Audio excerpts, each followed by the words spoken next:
Chapter 701. There is a kind of man who can make women like him and not be hated by men. I'm not talking about Fang Yan. Fang Yan had a lot of friends, but his enemies could line up from Yanjing's General Road to Jingjin's Second Road. He was elegant, witty, and truly considerate of others. Every sentence was to express his love for his fiancée. Qin Chong was indeed the kind of charismatic person who had the ability to kill both men and women. After saying this, the girls behind him looked at him with intoxicated eyes, and even Li Junling's face showed a touch of shyness. In any case, being praised by an outstanding man was an irresistible temptation for any woman. Fang Yan held Qin Chong's hand and said with a smile, "You must be a man who is very popular with girls." "I won't belittle myself on this point." Qin Chong nodded and said, "But I still hope to be liked by the woman I like. You also know that it is very easy for a man to like a woman, but it is very difficult for a man to like a woman." After Fang Yan understood the subtle difference between the words like and like, he nodded approvingly and said, "There are 3,000 waters, but I only take one ladle to drink. Seems that we are the same kind of people." Qin Chong shook Fang Yan's hand slightly and said, "Just now Junling didn't have time to introduce you. May I know your surname?" "Surname is not expensive," Fang Yan said. "Surname is Fang. Fang means square. Fang Yan Yan is the flame of two fires." Fang Yan. Qin Chong's face slightly stiffened. Even he who was good at hiding his emotions had such an obvious change when he heard the name Fang Yan. He said, "Fang Yan? You are Fang Yan of Huaqing?" "I am also Fang Yan of Yanjing."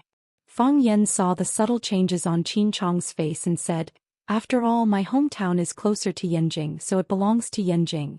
Qin Chong pulled his hand away and the smile on his face gradually disappeared.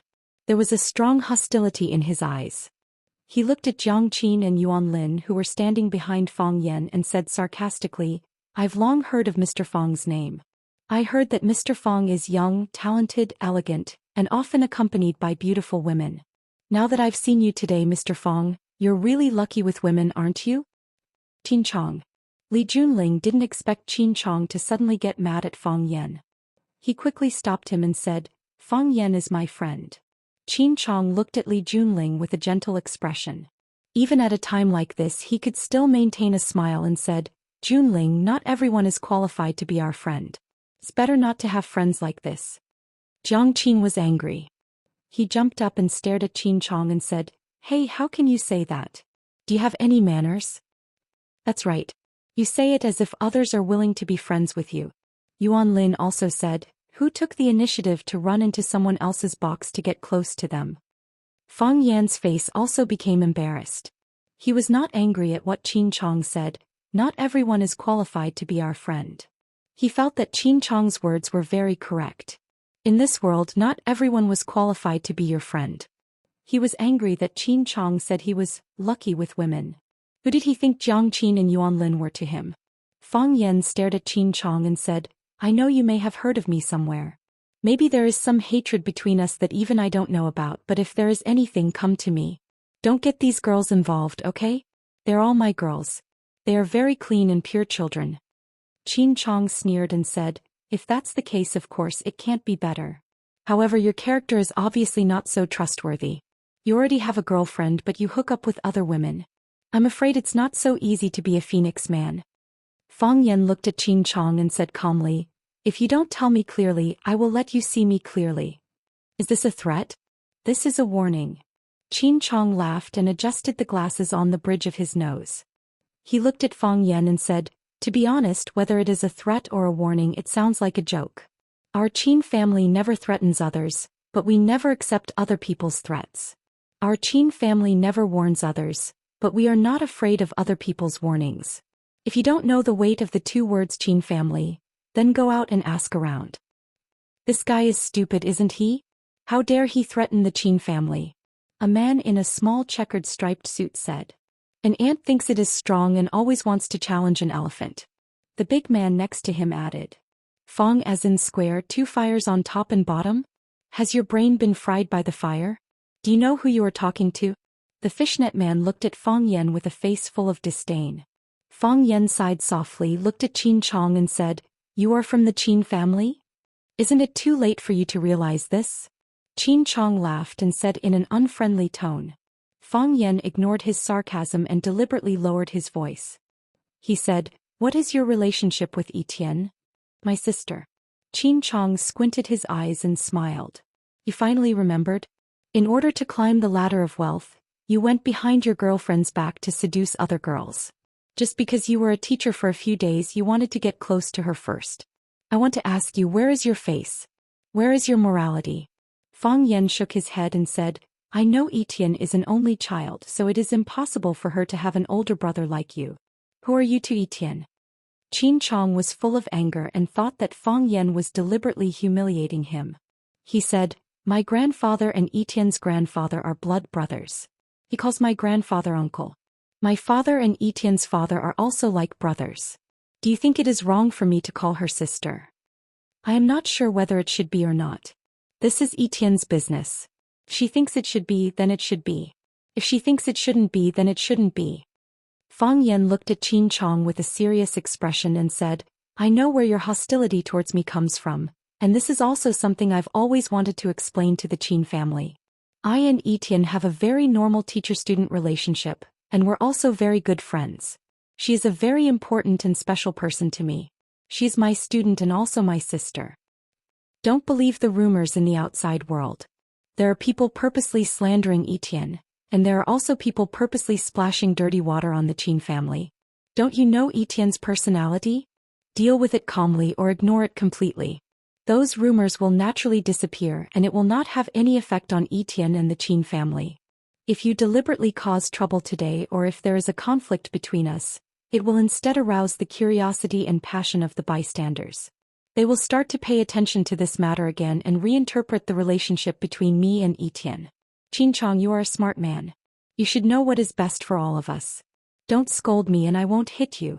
We will pretend to be friendly and drink, suppressing all the anger in our stomachs. Let those malicious rumor-mongers' plans fail. Let their wishes fail and make it seem as if nothing had happened. What do you think?" Qin Chong no longer sneered. Instead, he thoughtfully looked at Fang Yan's face. After a long time, Qin Chong finally sighed and said, "No wonder there are such rumors. No wonder the Qin family's Qin Etienne, who is as arrogant as a queen, has a special liking for you. You are indeed a very powerful person." Fang Yan waved his hand and said, "Even if you want to cooperate with me, you don't need to make me sound so good. If you act too intimate with me, it will cause the bystanders to misunderstand and think that I have some kind of unspeakable relationship with Etienne. This isn't something hard for me to accept. After all, it is a great honor for any man to have a scandal with Etienne. However, this isn't fair to Etienne. She's not a casual person." "But Fang Yan, what do you take me for? What do you take our Qin family for?" The smile on Qin Chong's face was a little cold and sinister. He looked at Fang Yan as if he was looking at an idiot. "Your asshole behavior has tarnished the reputation of my sister and the Qin family. Now you are telling me not to be angry and not to be angry. If I do that, it will confirm other people's suspicions and let the bad people's plan succeed. Is this what you want to say?" Fang Yan thought about it and nodded. "Sounds quite shameless, but it is true. Don't scold me and I won't hit you. We can live in harmony." Fang Yan pointed at the red wine on the table and said, "There is still half a bottle of flame snake here. It was sent by your fiancée, Miss Li Junling. If you don't mind, we can sit down and have a drink. What do you think? If I don't scold you, you won't hit me." Qin Chong looked at Fang Yan and asked. "That's right. I said that." Fang Yan nodded. "You mean that you are going to hit me? If you don't scold me, why would I hit you?" Fang Yan laughed and said, "People who practice martial arts have martial art morality as their top priority. They are kind and benevolent. They pay attention to etiquette. They cultivate their character and abandon tyranny. Help those in need, drive away evil and support righteousness. Don't fight for power. Do good deeds and you will be blessed. Accumulate virtue and you will be remembered for 100 generations. This is the martial art morality family motto that we must memorize before we learn martial arts. We will not easily hit people unless we have no other choice." "You little bastard." A young man behind Qin Chong was more angry. He scolded, "Try and touch us." But Fang Yan suddenly raised his right leg and did a beautiful horse split kick. The cloth shoe on his foot heavily slapped on the man's forehead. Chapter 702. Prek. The man had no ability to resist and fell head first onto the floor of the private room. Because Fang Yan's kick was so powerful that his head hit the ground first. In other words, when his head hit the ground, his feet were still in the air, so all the gravity was borne by his brain. After falling to the ground, he didn't even make a sound before he fainted. "You little bastard. Move. Let's try." The words were still in his ears, but the person who spoke had already fainted. After a moment of silence, people began to rush over to check on their friends. "Lu Haoran, are you okay? Call the police, someone killed him. Lu Haoran is dead. Call Lu Haoran's family. This kid is finished, we must kill him." Everyone accused Fang Yan of violence. **CK. Someone opened his mouth wanting to insult Fang Yan. Fang Yan glanced over and that man immediately shut his mouth in shock. His body even took 2 steps back. After seeing Fang Yan's kick, they didn't want to become the next Lu Haoran. "How could you?" The young man took a step back and felt that it was embarrassing to be so cowardly in front of everyone. He stepped forward again, gritted his teeth and shouted, "How could you hit someone?" Fang Yan looked at him with a smile and said, "We are all people of quality. How good would it be to kick him down? Open your mouth and shut your *king bastard. That will affect your image." Qin Chong stared at Fang Yan with sharp eyes and said, "Fang Yan, is this your attitude when dealing with things? I'm going to disappoint you again, right?" Fang Yan said. "It's strange. There are always people who think that I should admit defeat, apologize and take a step back to make peace. But I'm clearly not wrong. Why should I admit defeat? Why should I apologize? Why should I take a step back to make peace? If I take a step back the first time, there will be a second time, a third time, and even retreat will become a habit, an instinct. In that case, I may lose the courage to take a step forward forever." Qin Chong glanced at Lu Haoran on the ground and said, "So, in order to show your courage, you directly knocked him out." "I didn't hit him to prove my courage," Fang Yan said. "When he scolded me just now, he asked me to touch him. So I touched him. He was shouting so loudly. You should have heard it, right?" Fang Yan said. "Fang Yan." Qin Chong adjusted his glasses like an enraged leopard. His abdomen was buzzing and he shouted Fang Yan's name in a low voice. When Li Junling saw the conflict between Fang Yan and Qin Chong, he hurriedly tried to mediate. He looked at Qin Chong and said, "Qin Chong, Fang Yan doesn't have any evil intentions. Let's just let this matter pass. Just take it as giving me some face, how about it?" Qin Chong looked at Li Junling with a gentle look in her eyes, but she couldn't hide the anger in her voice.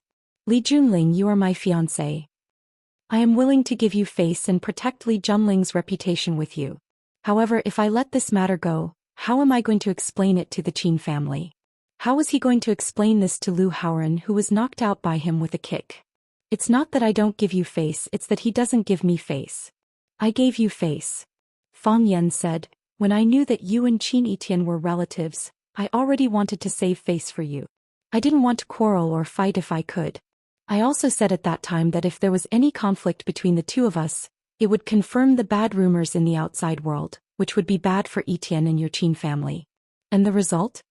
Fang Yan pointed to Lu Haoran, who was lying on the ground, and said, "I don't know how you will fight back when others call young Master Qin Chong a bastard." "Fang Yan, don't go too far. But he called me a bastard, so it's natural for me to kick him.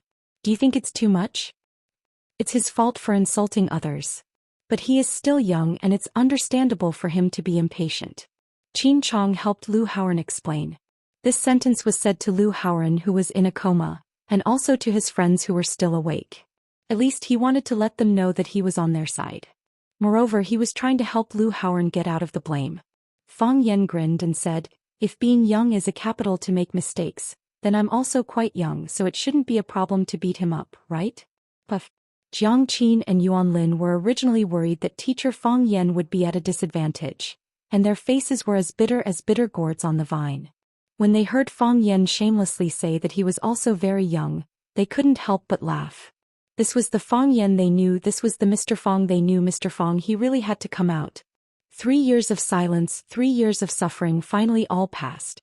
Not only Jiang Qin and Yuan Lin, even Li Junling's little face was twitching. She couldn't help but want to laugh, but because of Qin Chong's identity she could only suppress it. Therefore, the skin of her slender neck was squeezed into a light pink, and the blue tubes were also slightly protruding, faintly discernible. Qin Chong was infuriated by Fang Yan. He had come into contact with countless people and had many conflicts with them or backstabbed them. However, he had never met a scoundrel like Fang Yan who pestered him endlessly. When facing Fang Yan, he was like a mouse trying to pull a tortoise. He didn't know where to start. The tortoise retracted its head into the tortoise shell, and Fang Yan because every part of him was extremely sharp. He was shameless and had no bottom line. Scolding him was a compliment and he might not be able to beat him. Fang Yan looked at Qin Chong and said, "I understand how you handled it and I hope you can understand my situation. Qin Etian and I are innocent. People outside are tarnishing his reputation, tarnishing the reputation of your Qin family, and you also want to tarnish your own reputation? Don't try to scold me, I will beat you. Don't try to beat me, you can't beat me. And don't try to scare me with the tiger skin of your Qin family. Do you know Zhang Junling? He has disappeared without a trace. That's because he doesn't dare to come out to see me. When he comes out, I will still beat him. Even Zhang Junling can't do anything to me, what can you do to me?" Fang Yan. Qin Chong was already beginning to gnash his teeth. "Oh, I almost forgot to tell you something. It is the matter of Zhang Junling that I just mentioned. I went to see the old man of the general family, Jiang Shifu, and he is a sensible old man. He knows that his grandson has done very bad things and is worse than a beast. He said that he wanted to strangle this unfilial grandson with his own hands. But the old man is pitiful and can't see that unfilial grandson, so he said that he will be expelled from the general family, and his name will be removed from the family tree. In the future, even if he dies, he will not be able to enter the ancestral hall or the ancestral grave of the general family. He will be a lonely wild ghost for all eternity." It had to be said that the news that Fang Yan threw out was extremely shocking. Qin Chong was so shocked that he couldn't speak, and the others all opened their mouths wide in disbelief. "You are saying that the old man was expelled from the general family by Zhang Junling? What bad things did he do? Why did the general family remove him from the family tree? That's impossible, right? But Zhang Junling hasn't appeared for a long time, and now the one in charge is the general family's Major General Jun Xing." Qin Chong stared at Fang Yan with a sharp gaze and asked in a serious tone, "Is what you said true?" He felt very sad and a strong sense of defeat. Who is he? He was the Qin family's flirtatious little prince, the most beautiful existence among the flowers. He was smart, knowledgeable, elegant, charming, loved and liked by everyone. No matter where he went, he was the focus of the crowd. But today he felt that he was the focus, a dessert that was scorched by the big sun that was Fang Yan. Fang Yan was a dazzling sun and his light shone everywhere. In front of him, Qin Chong couldn't gain any advantage and instead he lost face. Once this matter was over, he didn't know how Li Junhui would look at him. Fang Yan nodded and said, "It's true. The news will probably come out in 2 days and I think that guy General Xing will be very happy to do this. Of course, the premise is that the old man of the general family keeps his word and doesn't go back on his words." "Understood." Qin Chong looked at Fang Yan with a deep gaze and said, "I still have to say that this is not the reason for me to back down. You have a girlfriend and her name is Yi Ro, right?" "Yes, she is my girlfriend." Fang Yan nodded. Yi Ro was his girlfriend, which made him feel warm in his heart. Whether one person asked him or a million, he would proudly say, "Yes, she is my girlfriend." "You just said that Qin Etian is your student and also your sister, is that true?" "Yes. Since you already have a girlfriend and you only treat Qin Etian as your sister." Qin Chong's mouth showed a cold smile and said, "Can you promise to everyone here that you will never pester Etian again, and will never be a couple with her? Can you do it?" Fang Yan didn't answer immediately, but looked thoughtfully at the man standing in front of him. He was a Casanova and a master at picking up girls. This was something that she was certain of when he first arrived.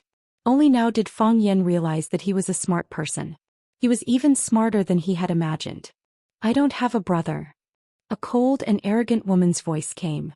"So, I am no one's sister." Chapter 703. Qin Chong was a smart man. Generally, the younger generation who could be pushed to do something by the family wouldn't be too bad. First, he used Fang Yan's own words to shut Fang Yan's mouth, confirmed the teacher-student relationship between Fang Yan and Qin Etian, and then asked Fang Yan to promise in front of everyone that he would never have any affair with Qin Etian in the future. There were 2 advantages to doing this. One was that the rumor that Qin Yitian was a third party was cleared, and Qin Yitian and the Qin family were innocent. The other advantage was that it was confirmed that Fang Yan would never have any chance to have any relationship with the Qin family in the future. Fang Yan was Fang Yan and the Qin family was the Qin family. In this way he could always maintain his pride in front of Fang Yan, and when he wanted to do something he could make sure that he could surpass Fang Yan in terms of resources and connections. Qin Chong didn't like Fang Yan. He didn't like him at first sight. He thought that Fang Yan and he were the same kind of people, the same kind of men who pretended to be pretentious, cheap and good at hiding their emotions and real thoughts. Such men were very dangerous and he thought that he was also very dangerous. Of course Fang Yan was more dangerous. He could kick people until they fainted. He couldn't do this kind of thing. It was not that he didn't want to do it, but his legs couldn't kick so high. Therefore, it was the best thing for the Qin family to cut off the relationship between Fang Yan and the Qin family. Fang Yan understood Qin Chong's intention, so he thought that this guy was a smart man. If he removed the dirty words from Qin Yitian and the Qin family, he would do a good job and the Qin family would naturally compensate him and reward him. He kicked him out of the Qin family's big ship and let him fall into the sea to swim naked, which was in his personal interest. And to do these things he just needed to explain it in public. Of course, Fang Yan could go back on his words in the future, but at that time his character and credibility would naturally be questioned by the public. Fang Yan had to answer the question directly. For the sake of Qin Yitian's reputation and Yi Rou's face, he had to give a clear answer that was in line with the interests of Qin Chong. He and Qin Yitian were only teacher and student and they would never be a couple. In this way Qin Yitian's mistress label would be removed, and Yi Ruru would feel comfortable knowing how to deal with this matter. Which woman would like to hear that her boyfriend had an affair with another woman? It was precisely because he understood Qin Chong's thoughts that Fang Yan was not willing to walk into the trap so easily. He had inherited his grandfather Fang Hui's craftiness. He would rather die than suffer a loss and desperately take advantage of others. It's natural for me to take advantage of you, but if you want to take advantage of me, then there's no way we can close this deal. When Fang Yan was about to give an answer that could perfectly solve all the problems and give Qin Chong a fatal blow, he heard a familiar woman's voice.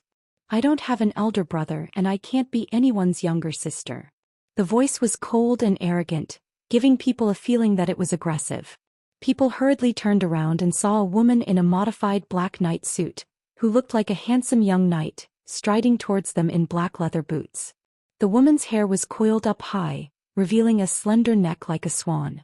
Her face was delicate and flawless, and her bright eyes were like the brightest stars in the night sky.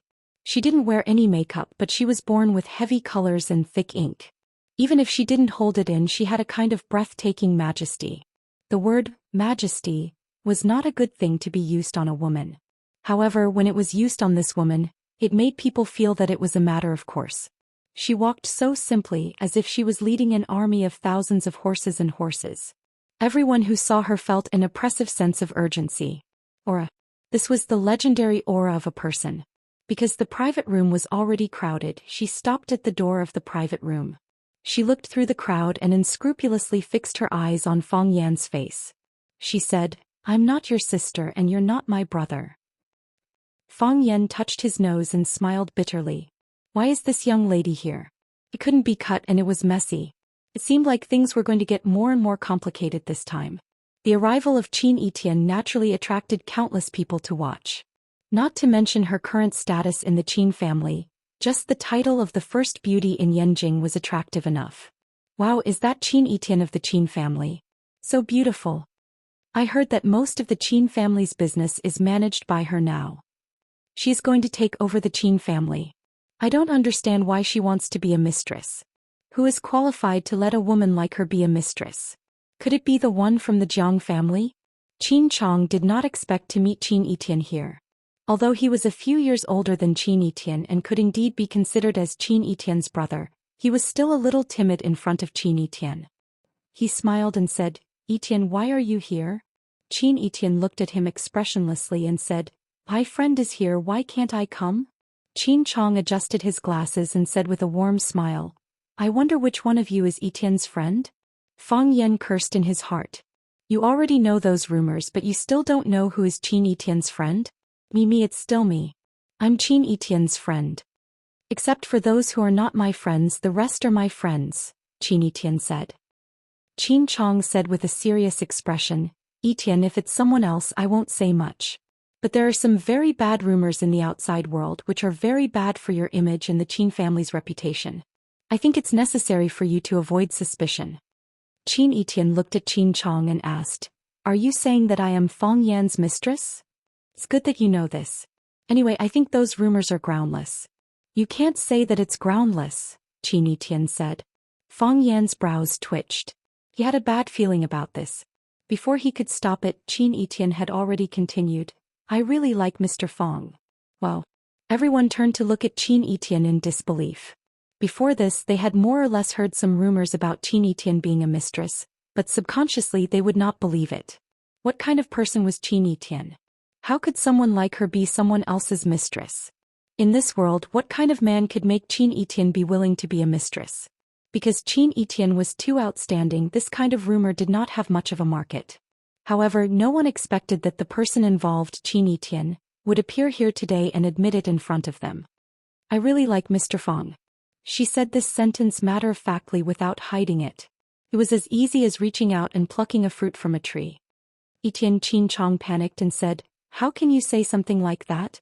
Do you know what this means? What does it mean? Does it mean that I like him? Does it mean that I am a mistress? Qin Etienne asked. You should know the impact this kind of thing will have on you and the Qin family. What impact? Just because the house is bigger so the woman in that house can't like the man outside. But you like a man with a girlfriend, that's true, but... Qin Etienne looked at Fang Yan boldly, just like the first time they met at the entrance of Class 9.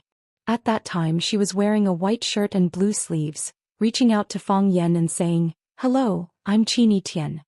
That day the sun was shining brightly and maple leaves filled the sky.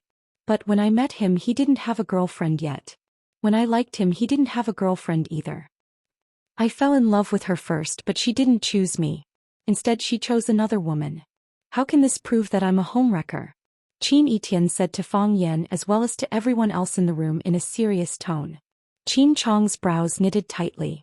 If he could, he really wanted to tape Qin Etienne's mouth shut. How could such words come out of Qin Etienne's mouth? How could it come out of the mouth of a woman from the Qin family? Did she have any dignity? Did she have any restraint? How could she lower herself for a man like that? A man who had nothing good about him. He was Qin Etienne, the rich Qin Etienne. How could she be like an ordinary woman, a wild flower, a weed, and allow herself to be mixed with a pile of mud? But now that he has a girlfriend, he only treats you as a student, as his sister. Qin Chong had to remind this sister, who was stuck in the mud and could not get out of it. When he was looking at Fang Yan he was very curious. Fang Yan looked like a handsome man, but he was a cunning and sharp-tongued freak. What kind of charm did he have to attract a woman like Qin Etienne? To be honest, with Qin Etienne's talent, appearance, identity and wealth, what kind of young talent had she not seen? Why did she have a special liking for this Fang Yan? Yes. Qin Etienne nodded. I'm just a loser like countless other losers in the field of love. I don't know where my love came from and I love deeply. How could such a person become a mistress? Some said that she was a real aristocrat and some said that she was like a princess. But today Qin Etienne made a threat in front of everyone, like an enraged female leopard. Their eyes shifted to Fang Yan's face. Could it be that everything Qin Etienne did was to protect her lover? Qin Chong was not old and most of the people who played with him were also very young. They were the same age as Fang Yan, but at this moment, their hearts were filled with envy and jealousy towards Fang Yan. To be able to make the goddess in their hearts so wholeheartedly protect a person, even if they were to become ghosts they would still be happy. Qin Etienne looked at Qin Chong and said, Your friend is injured. Shouldn't you send him to the hospital? Qin Chong's expression was slightly stiff but soon he grinned and said, Yes. Howren is not feeling well. I don't know what happened but he suddenly fainted. Maybe it's because of anemia. His physical condition is too poor. I have to send him to the hospital. Qin Etienne nodded and said, See you. Qin Chong took a deep look at Fang Yan, then turned and walked out of the box. The handsome men and beautiful women who followed him did not dare to breathe since Qin Etienne came. Seeing Qin Chong turn and leave, they hurriedly picked up Lu Haoren who was still unconscious and ran outside. Li Junling hesitated for a moment and said to Fang Yan, Mr. Fong, I'm sorry to disturb you. I didn't expect such a thing to happen. I hope you can have a good time. Fong Yan looked at her with a smile and said, It's good that you didn't expect it.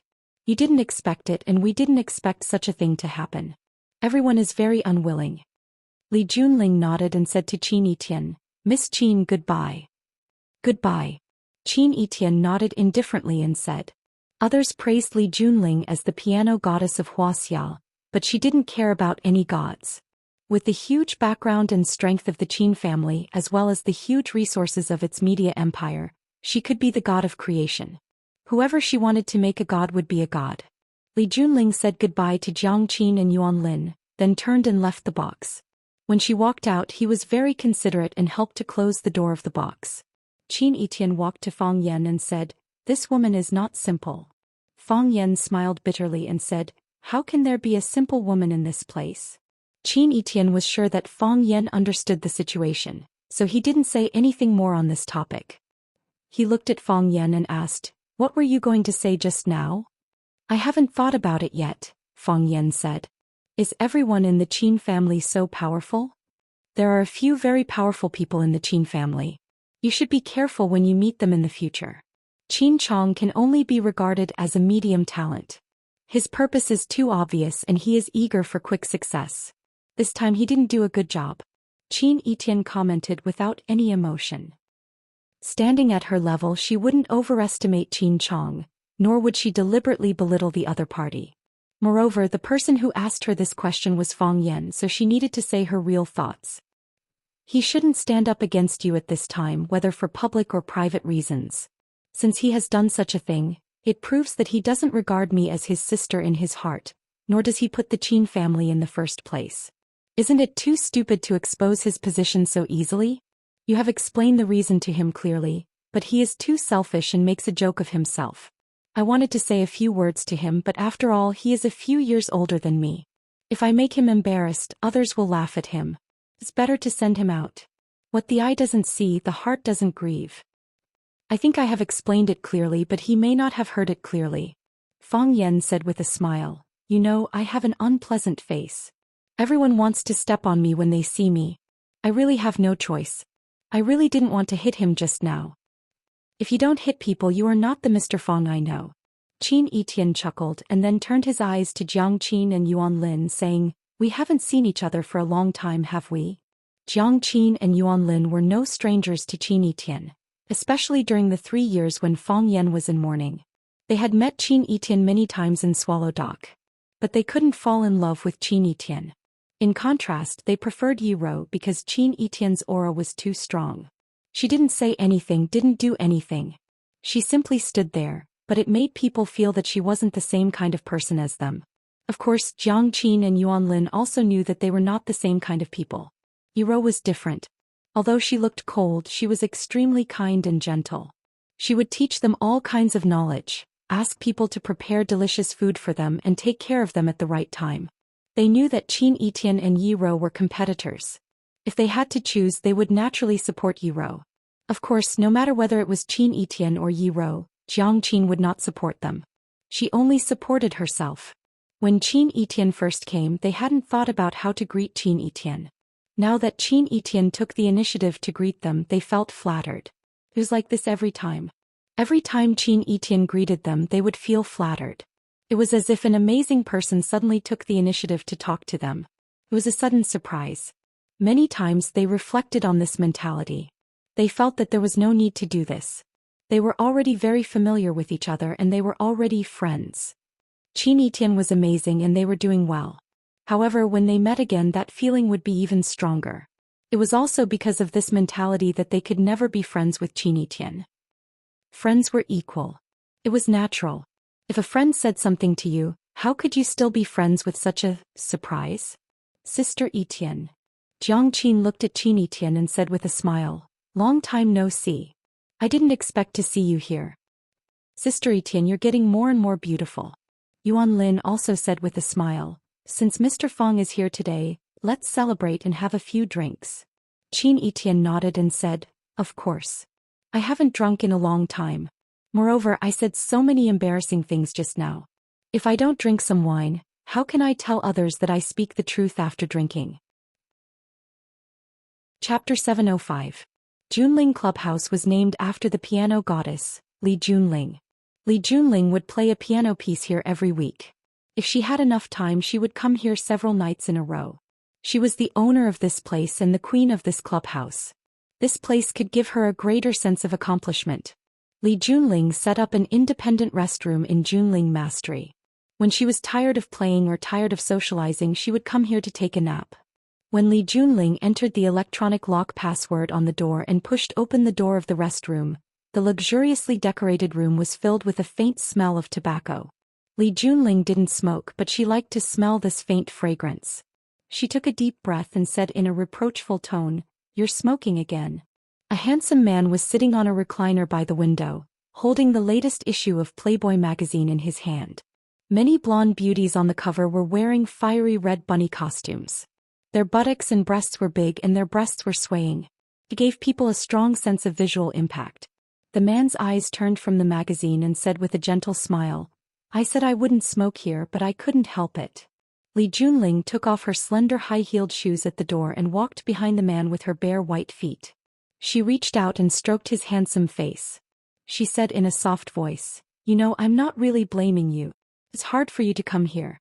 If you want to smoke, smoke. I don't want to force you. Besides, I don't hate the smell of cigarettes and I don't hate the cigarettes you smoke. You always indulge me. I can't control myself in the future." The man stroked the woman's small hand with one hand and said with a smile, "An unrestrained man is very dangerous. After a woman gets married, her identity will change. She is the husband's wife and the husband's mother. Women can't help but spoil their husband like a child. Men are also born with a strong sense of dependence on women's breasts." Li Junling put her chin on the man's head from behind and sniffed the shampoo fragrance in the man's hair. She said, "I think you're the cutest child in the world. I just can't help but spoil you. No wonder I always like to come here." Junling's words are nice and philosophical. Junling shouldn't be a pianist but a philosopher. "I'm a musician." Li Junling gently rubbed his chin on the man's hair and said, "Every musician is an artist. Every artist has the opportunity to become a philosopher." Sounds like a philosopher is the final advancement? Most philosophers are lunatics. Li Junling said with a smile, "Only by entering a state of insanity can I see the world clearly and see the truth. I feel like I'm going crazy. Otherwise, how could I become your woman?" There was a silent smile on the man's face. With one hand holding the Playboy magazine and the other hand caressing Li Junling's delicate pink face, he said, "Do you feel wronged again? I heard that Qin Chong is also here today." "Yeah." Li Junling straightened his body and said with a smile, "He is my fiancé. Isn't it natural for him to visit me?" "That's to be expected." The man sighed softly and said, "The man of the general family cannot marry the woman of the Qin family, but he stole the woman of the man of the Qin family. Tell me, is this fate?" Li Junling sighed softly and said, "Of course, Li Junling can't compare with the woman of the Qin family. Xianxia also came just now. I've long heard of her name and it's not the first time we've met. However, when she walked in, I still felt a strong sense of oppression. Maybe it's not just me. Everyone who sees her feels the same way. Have you experienced that kind of feeling? She's like an ancient queen. When she walks over, all the subjects have to bow or even kneel down. They don't even dare to breathe loudly. Even flattering words are really unnecessary. It's a kind of disrespect to her. Tell me, when did I, Li Junling, think about flattering others? Why is there such a big difference between people? Beautiful women were born proud. Li Junling could also be considered a dragon among men. In a certain small circle, she was also the object of admiration and flattery. For example, in her Junling club, she was fully deserving of being the most dazzling star. However, tonight that Xianxia just happened to come. Xianxia's greatest ability was that no matter where she went, her powerful aura would turn that place into her home field. You stood in front of her like a lowly little servant. You only knew to speak when she spoke to you. You only dared to leave when she nodded in agreement. Which woman would like this kind of feeling? At least Li Junling didn't like it. Even now, his heart was still unbearably uncomfortable. He had been humiliated, but he didn't know how to fight back because the other person didn't do anything. She didn't even look at him. Of course, not looking at him was another form of humiliation. An adopted daughter should be like Qin Yitian. The man softly said the saying that resounded throughout Yanjing City. He said, an adopted daughter should be like Jiang Junling. Jiang Junling has disappeared into thin air. Because of this saying he soared to the sky, and also because of this saying he became a laughingstock. Perhaps it was because Qin Yitian was a woman, and a very beautiful one at that.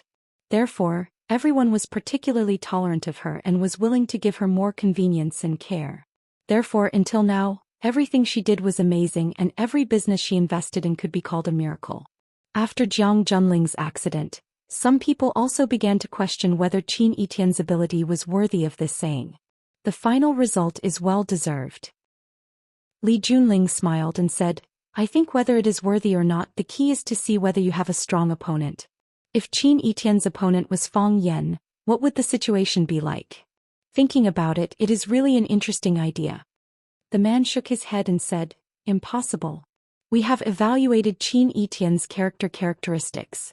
She has a firm mind and strong willpower. Because she is quite intelligent, she has 100% confidence in her every word and deed, and it is difficult to change the decision she has made. Even her mother, who is known as the Demon Emperor, can do nothing about it. Moreover, because of that incident, she is full of trust and dependence on Fang Yan. No one thought that the hastily ended kidnapping incident would make Fang Yan who he is today. If that incident had been successful, or if she had simply killed the hostage, would there still be a mess that we need to clean up today? Why did Fang Yan rise so fast? That is because Lu Chaoge is behind him. Chaoyan technology. Why can Chaoyan technology develop so fast and remain independent? That is because of Qin Yitian and the support of the Qin family.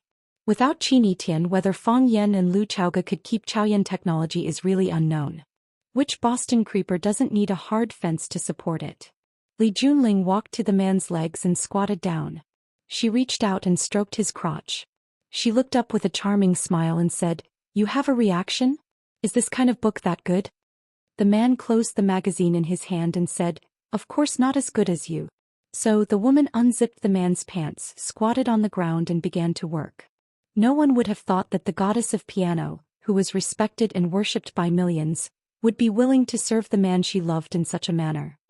Our Li family also relies on the Jiang family. If it wasn't like this, Li Junling raised her head during a break in her work, looked at the man and said, I would have been swallowed by someone else a long time ago, right? Fang Yan and Lu Chaoge chose the Qin family as a partner. That was the smartest choice, because only the Qin family could resist the Jiang family's offensive, unless the Jiang family was willing to go to all-out war with the Qin family. But at that time, the Jiang family shouldn't have made such preparations, right? Killing 1,000 enemies, losing 800 of your own men. Why let those irrelevant people take advantage of it? The man's whole body lay comfortably on the leather sofa, closed his eyes and enjoyed this high standard of courtesy. He had a calm smile on his face and said, the big tail is not left alive. Now that the Jiang family feels threatened, they want to cut off this unlikable tail. Is this enough? Li Junling began to mutter and said, is it just to stir up trouble in the middle?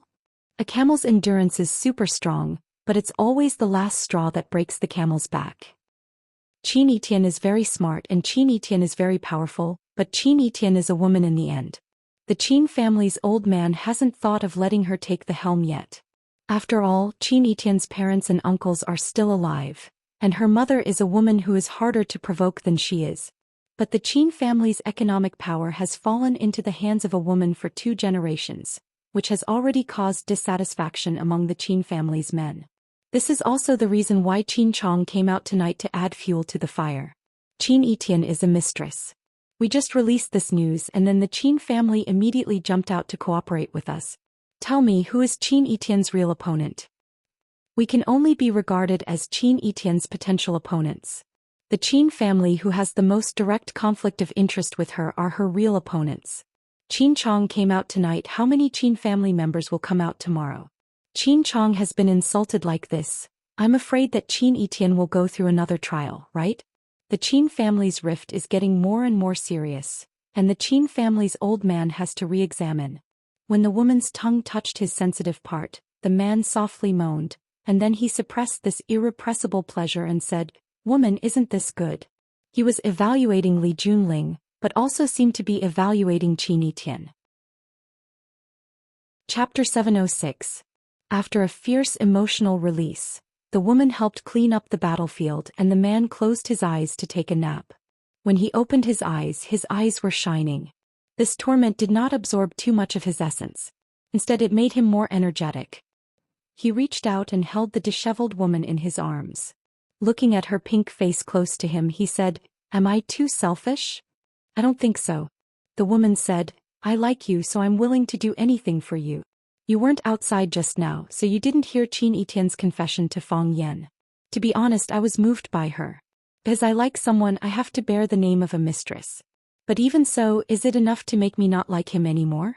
Impossible." I like the words she used. "Love doesn't start, but it goes deep." "Love doesn't start, but it goes deep," the man whispered and said in a deep voice. "Did Qin Yitian really say that?" "Did you really say that?"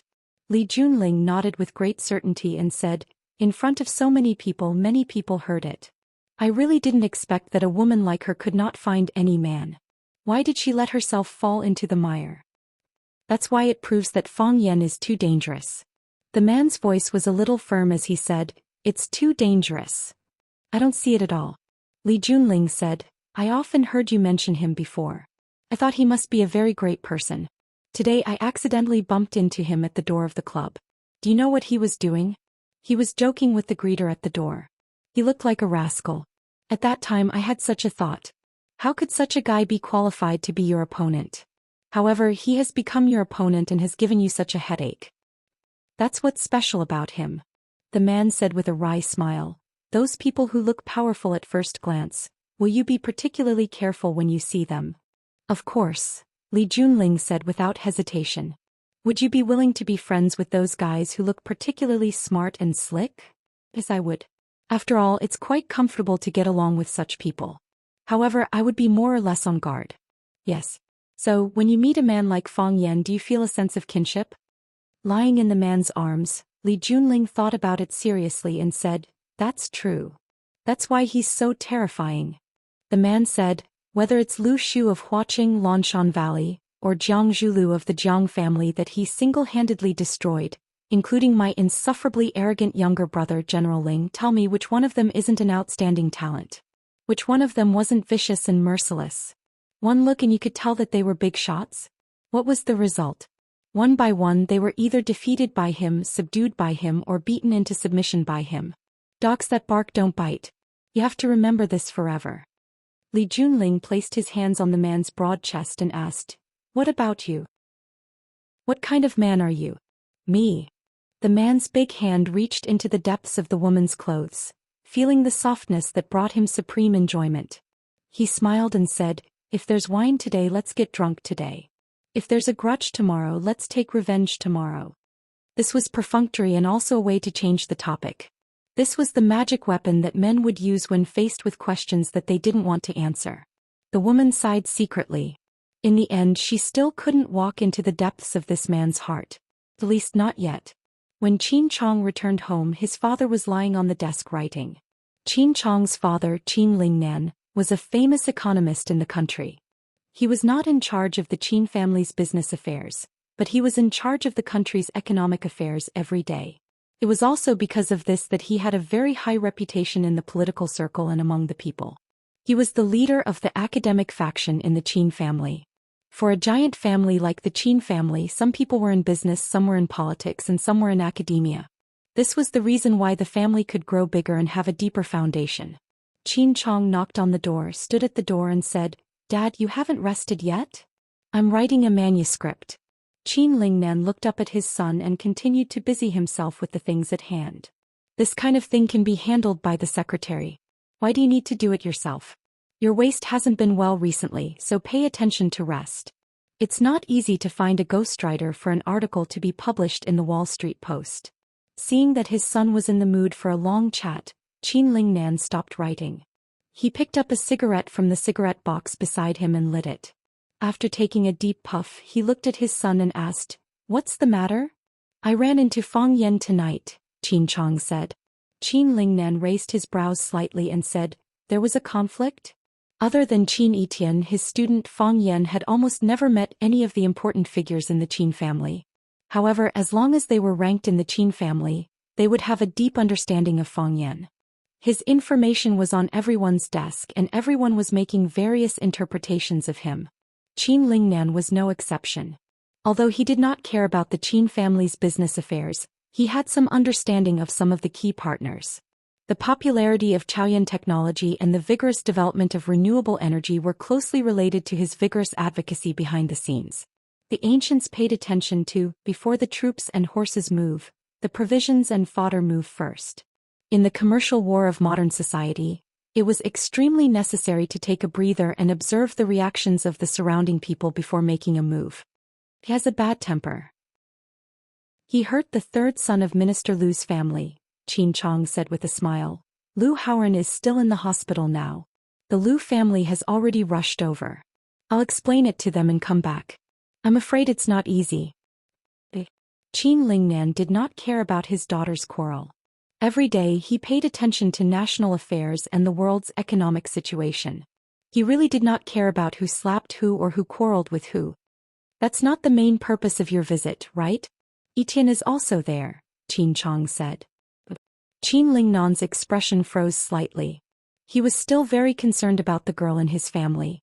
He could not help but pay attention to her. Whether it was the outside world or the Qin family, they were all shrouded in her brilliance. Not only was she beautiful, but her various legends, her investment foresight, and the fact that she had already predicted Chao Yan's great potential when she was still a student. She pulled strings between them and made his mother vote for Lu Chaoga. In Qin Lingnan's generation, the most outstanding person in the Qin family was Qin Etienne's mother. Until now, the Qin family's economic power was still controlled by that woman. In Qin Etienne's generation, Qin Etienne had inherited all of his mother's strengths. Perhaps he might also inherit the giant commercial ship that was controlled by his mother. Although he was still young, who knew if this would be the case in the future? At least Qin Lingnan had already seen the stubborn attitude of the old guys in his family towards Qin Etienne. What did she say? Qin Lingnan asked. I had a dispute with Fang Yan because I wanted to use this opportunity to clear Etienne's name and wash away the dirty water that was poured on us. I wanted Fang Yan to admit in front of everyone that he and Etienne did not have that kind of relationship. However, Etienne's performance was very difficult to accept. Qin Lingnan pressed the cigarette butt in his hand into the ashtray and waited seriously for his son to continue talking about what happened next. Qin Etienne admitted her feelings for Fang Yan in front of everyone and was even willing to bear the blame of being a mistress. Qin Chong repeated what happened at that time. He did not deliberately add oil to the fire because the truth itself was enough to make people angry. Sure enough, after listening to Qin Chong's narration, Qin Lingnan's expression became ugly and he shouted angrily, Nonsense! Does Qin Etienne still want her face? She is shameless, but does our Qin family still want our face? Qin Chong knew that his father would definitely have an intense reaction because he was a cultured person, and cultured people cared the most about their reputation and the image of their family. Qin Etienne said that she is willing to be a mistress? If she is willing to be someone else's mistress, then she should get out of the Qin family. There are so many girls in the Qin family, which one of them is as shameless as her? How can she say something like that? Dad, don't be agitated. Qin Chong was happy in his heart, but he pretended to be anxious. He quickly comforted and said, Qin Etienne is in the second master's family. Whether she is good or bad, we can't control it. Can't control it? Why should I? Qin Lingnan took a big sip of tea and said, Many people heard what she said? Yes, many people heard it, Qin Chong replied. Other than witnesses, is there any physical evidence? Yes. Qin Chong said, it happened at Junling Clubhouse. If I ask Junling for the surveillance video, she will definitely show it to me. Li Junling. Is she also involved in this matter? Qin Lingnan stared at his son in confusion and asked. It's like this. Fang Yan happened to have an appointment with two small stars at Junling Clubhouse. I happened to go to Junling Clubhouse to see Fang Yan. Juntai took me to see Fang Yan. At that time, I only knew that Fang Yan had arrived in Yanjing, Qin Chong said. Qin Lingnan frowned and tried hard to think about the relationship between the people in the middle. He said, Is Li Junling okay? Dad, so what if she is okay? So what if there's no problem? Qin Chong smiled and said, even if she intentionally led me to see Fang Yan, so what? What she wants us to do is what we need to do. If what happened tonight is spread out, I'm afraid the other families will be very uncomfortable, right? For the sake of Qin Etienne's dignity and the reputation of the Qin family, I kindly persuaded her, but in the end I was humiliated. Isn't this crack getting bigger and bigger? Isn't it also beneficial for us to tear open a crack? How can the men of the Qin family always be suppressed by a woman? Qin Lingnan glanced at his son and said, give me the video of Etienne saying those words. I want to let the elders of the Qin family see if the heir they chose knows how to write the word shame.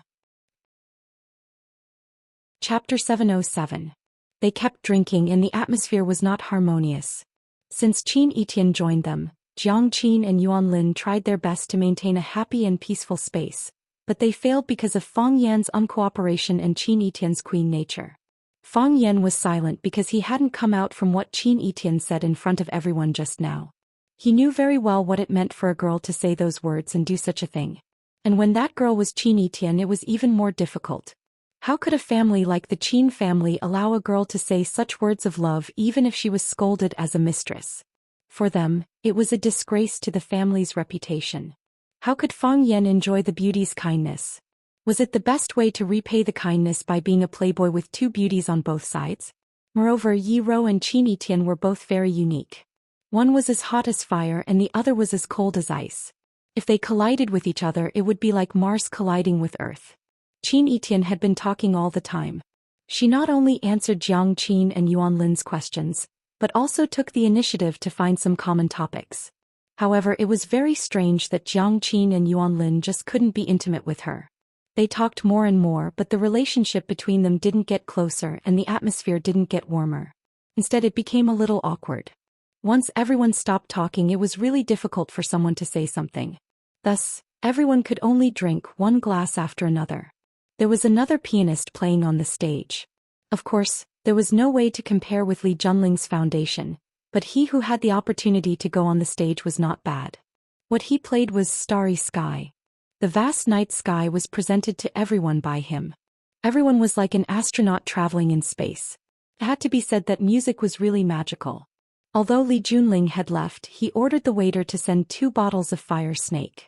The 2 bottles of flame snake were quickly emptied. Although Jiang Qin was reluctant, he still said with a smile, Mr. Fang, have you been in Yanjing recently? He should be in Yanjing these few days, Fang Yan said. He still had a lot of things to take care of, so he couldn't leave for a while. If Mr. Fang is in Yanjing, let's find another time to meet? Jiang Qin said, it's too late today. Yuan Lin and I have to go back to rest. We have to attend an activity early tomorrow morning. Fang Yan nodded and said, you two go back and rest. Let's get together again when we have time. Yuan Lin was a little drunk. She stood up and walked to Fang Yan saying, Mr. Fang, Yuan Lin, are you all right? I'm fine. Yuan Lin's body shook and she said, Mr. Fang, we are no longer children. Don't treat us as children anymore. Yuan Lin still wanted to say something, but she was pulled away by Jiang Qin. Fang Yan asked if he needed to send them back. Jiang Qin said that the driver and the assistant were waiting outside and someone would send them home. After the 2 girls left, there were only Fang Yan and Qin Etienne in the box. Fang Yan opened a bottle of mineral water and handed it to Qin Etienne, saying, drink some water. Qin Etienne accepted the bottle of water and took small sips. She lay on the sofa, her starry eyes staring unblinkingly at Fang Yan. There was a look of joy on her face as if they had just met for the first time. Her posture was so lazy that she looked like a lazy cat. Fang Yan opened the bottle of mineral water and gulped it down. After drinking all night, he was really thirsty. After drinking a bottle of water, when Fang Yan turned around, he found that Qin Etienne was still looking at him with the same posture and the same smile. Fang Yan sighed softly and said with blame, you shouldn't have said those words. You're such a smart person. Why didn't you think of the consequences? Then what should I have said? Qin Etienne asked in reply, still smiling. Say that I have nothing to do with Mr. Fang. I don't like him at all. Say that we are not lovers now and we will not be lovers in the future. You, Qin Etienne waved his hand and said, I know. You want to say that you are moved, but you can't accept me because you already have Yi Ro. You already have a girlfriend. I know that even if you don't say it, I'm such a smart person. How can I think of what you want to say? I am afraid of bringing you trouble, Fang Yan said. Qin Etian sat up straight and looked at Fang Yan saying, if there is no such trouble, there will be that kind of trouble. As I am a woman. Who asked me to be such an outstanding woman? They want to drive me out and trample on me. I don't want to do what they want, but I don't want to let them succeed. In this way there will always be contradictions, won't there? You want to use a woman's feelings as a point of attack to drag me down. Don't you feel ashamed? If the men of the Qin family are only so capable, I really can't hand over the things in my hands so easily. If they can't protect it, I will protect it. Qin Etian held his chin with one hand and looked at Fang Yan seriously, saying, do you remember what I said to you before? What? Fang Yan asked. Qin Etian had said countless words to him, but he really didn't know which one he was asking. I will be very angry when I see someone bullying you. If anyone hurts you, I will skin him no matter who he is. Qin Etian stood up straight and went forward to hold Fang Yan's head, letting him lean on his lower abdomen, and said, I don't want the wind to hurt your eyes. I don't want the snow to fall on your shoulders. I don't want anyone to touch a hair on you. No one. I am Qin Etian. If someone bullies me, countless people will stand up to protect me. But what about you? If someone bullies you, then let me stand up to protect you. I know you are very tired, and I know you don't like these plots and schemes. If you want, let me shelter you from the wind and rain. You're too tired. Have a good sleep. Fang Yan smiled bitterly, and then there was a scalding warmth flowing through his body. He only thought that it was a child's joke from several years ago. He didn't expect that she would remember the words of that snow, including every punctuation. Qin Etien's lower abdomen was very soft, but it also gave people a sense of security. Fang Yan, who alone supported the Fang clan and struggled with all kinds of forces, couldn't refuse this kind of protection and couldn't refuse this kind of gentleness. He was really tired, very, very tired. Fang Yan closed his eyes and quickly fell asleep. The Qin clan's old residence wasn't old at all. Instead, it was on the most beautiful mountain in Yanjing City, Fragrant Mountain. They bought land and built a mansion that covered dozens of acres. The house was European style, like an ancient castle in Europe. The vegetation was dense and there were all kinds of rare flowers and plants. The lawn was wide, and every day the young people of the Qin clan were responsible for cutting the grass. Even Qin Etian, a busy person, was no exception. When it was her turn to cut the grass, no matter how busy she was, she had to go home to do this voluntary work. There was a golf course inside the Qin clan, which was connected to the inner stream of Fragrant Mountain. If you played golf in autumn, the mountains and fields would be covered with red maple leaves. It was secondary to play hard and enjoy the beautiful scenery of Fragrant Mountain and the Qin clan's self-brewed white wine. The Qin clan paid attention to being open and above board, and there was nothing that they couldn't tell others. Therefore, their family style was to make money generously and spend generously.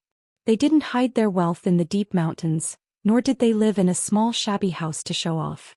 They liked to enjoy themselves, and they also had the courage to show everything they had in front of others. They weren't afraid of jealousy, and they had the ability to resist all opponents. Their way of doing things was very popular, and even some influential people in Yanjing would come over to drink tea and play a few rounds of golf with the Qin clan's old master when they had nothing to do. The Qin clan in Yanjing was also an ancient family that had been standing for thousands of years. It was said that they were the descendants of a general surnamed Qin in the Qin dynasty. However, their history was too long and they had been passed down for countless generations. Except for the Qin clan's own people, it was difficult for outsiders to say for sure. Because of the need to cut the grass, Qin Etian often went back to the old house. However, today he was called back by his grandfather. His grandfather's attitude when he called was very kind. He said with a smile, "My dear granddaughter, Grandpa wants to drink tea. Come back and make a cup of tea for Grandpa." Therefore Qin Etian came back to make tea. Qin Etian was indeed making tea. In her Grandpa Qin Dongyang's luxurious tea room, Qin Etian sat in front of the tea table in her snow-white robe. She warmed the teapot, prepared the tea, brewed the tea, poured the tea and served the tea. Her robe was wide and her movements were smooth. Several old people held the teacups and drank tea. Qin Lingnan, the second uncle of the great-grandpa's family, stood beside them. He looked down and pretended that he was invisible.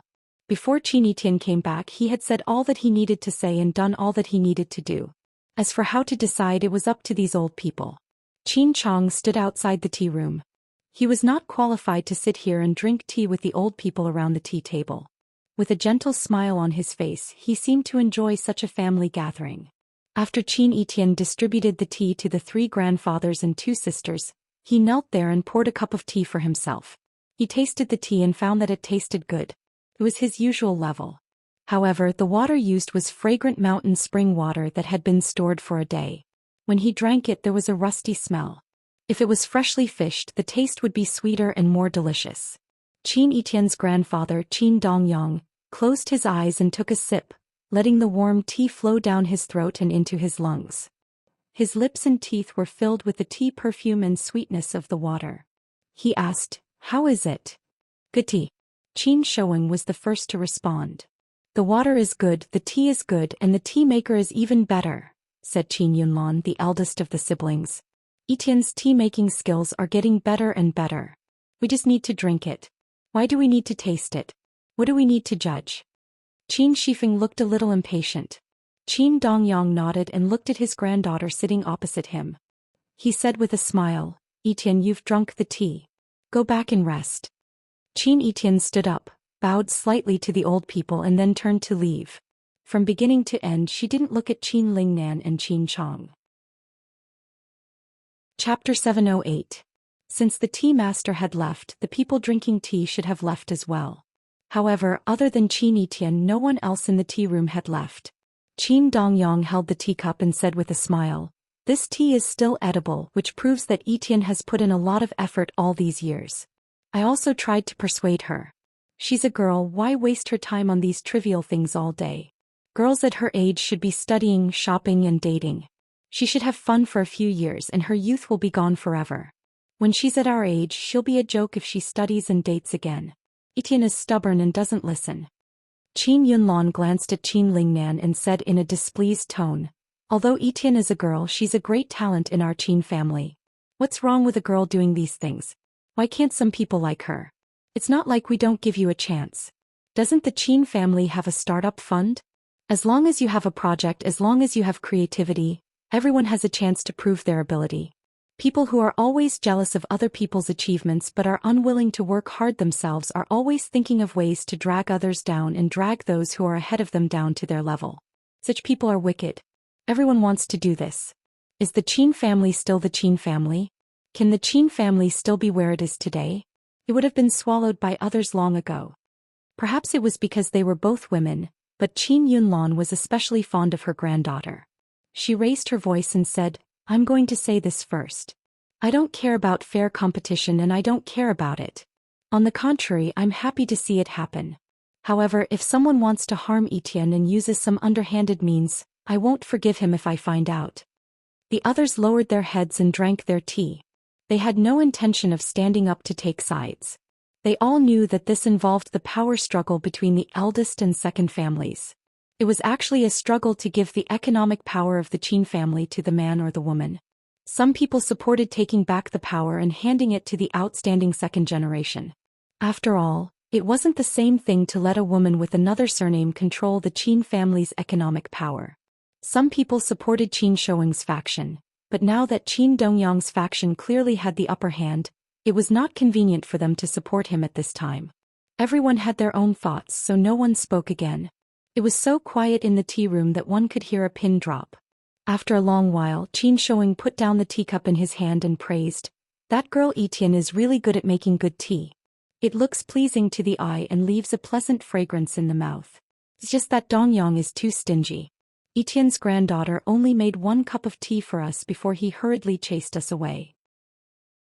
Otherwise, I would have liked to drink a few more cups. However, Etienne's tea ceremony skills are far inferior to our children." By saying so, Qin Shouing had already admitted his mistake to Qin Dongyang. With a gentle smile on his face, Qin Dongyang looked at his elder brother and said, "Everyone has their own specialties. He writes Qin opera well and is proficient in music. Even his fiancée is a piano master. In this area the heavenly sword cannot compare." Qin Shouing laughed and waved his hand. "I've discovered that there is nothing in this world that Qin Etienne cannot do as long as she is willing to learn." Everyone roared with laughter. Qin Shouing stood up and said, I'm tired. Sco. Whose turn will it be to weed tomorrow? Qin Chong doesn't have anything to do tomorrow, so he can do it for her. He's too young. We need to let him exercise more. It's Qin Hongying. Qin Shifeng said, that girl likes to sleep late. If she knows that someone is helping her weed, she will be very happy. Qin Chong walked over and said to the old man, Third Grandpa, please tell Sister Hongying that I will help her weed early tomorrow morning. Let her have a good rest. Yes. Qin Shifeng looked at Qin Chong thoughtfully and said, men should be open-minded. The more open-minded they are, the bigger their heart will be. With a big heart, the wider the world you see will be. Only then can you achieve extraordinary things. Qin Chong bowed deeply and said, thank you for your guidance, Third Grandpa. I know I was wrong. Qin Shifeng grinned and pointed at Qin Chong. This kid is quite sly. He is quite active in admitting his mistakes. Everyone laughed again and the tea party ended. Qin Shouing returned to his room. His son Qin Lingling and grandson Qin Chong followed him in. Qin Shouing sat on a chair while Qin Chong hurried to pour tea and get snacks for his grandfather. Qin Shouing took the teacup that Qin Chong handed over. He didn't take a sip. Instead, he looked at Qin Chong and said, do you know why I didn't reprimand you just now? Because Grandpa was protecting my pride, Qin Chong said with a face full of guilt. Bullshit. Qin Shouing squeezed out a very unrefined word from the corner of his mouth. Protect your pride. What pride do you have that's worth me protecting? I just feel too embarrassed and can't stand up and say it. Isn't that embarrassing? Qin Chong, aren't you ashamed? Qin Chong's face turned red. He was so embarrassed by his grandfather's mockery that he couldn't speak. I know that you men want to fight for power and snatch a piece of the cake. Fight, snatch, I'm happy. What kind of man are you if you don't wield power and play with women? It's not just me. Do the others not have the same thoughts? Why does our Qin family's business need a woman with another surname to control it? Are the men of our Qin family sh*t? Are none of the men of our Qin family presentable? But, can you not be so shabby in what you're doing? Can you not say that? How can that word be used? It's loser. Do you know how loser your way of doing things is? Using a woman's reputation to say something. Whether it's true or not, you've already lost. You've lost so badly that you've even lost your underwear. You've done such a thing? How can other people support you? Who has the nerve to stand up and say that what you've done is right? We're all so old. Are we going to point at a teenage girl and say that she's a mistress and has no shame? How can we say such things? If we were to follow you and get involved in this kind of thing, wouldn't we be disrespecting our elders? Grandpa, I know I'm wrong. Qin Chong wanted to find a hole to hide in. But we didn't let that thing out. No matter who let it out, it doesn't matter. Qin Shouing said resentfully, someone set the bait to see who the stupid fish was. In the end, my son and grandson became the two most stupid fish. Thinking of this, my old face is burning with pain. I didn't get laughed at by them but by the two of you. Qin Lingling stood at the side, feeling too ashamed to show his face. Although his father didn't scold him by name, most of the blame fell on his son. However, he was already so old, yet he followed his son to do such a thing. It was really stupid. After talking for a long time, Qin Chong finally raised his teacup and took a big sip of fragrant tea. He waved his hand and said, go. You two can go back. It's late, so have a good rest. Qin Chong, get up early tomorrow. Remember to eradicate the weeds in the garden. I should also give you a little punishment so that you'll remember this forever. Sometimes the more fragrant the bait is, the bigger the trap. Qin Chong nodded and said, Grandpa, I'll remember what happened today. Qin Lingling also said, Dad, you should rest early. Go back, all of you. The old man waved his hand and said. When Qin Etienne returned to his room, the light in the room was on. An elegant and gentle woman in a purple nightgown was sitting in front of the floor-to-ceiling window reading a book. It was a book Qin Etienne was reading, titled The Little Prince. She had read it several times before. Because she liked the story inside, she would review it when she had nothing to do. Qin Etienne walked to the woman and sat down. He asked with a smile, How many times is this?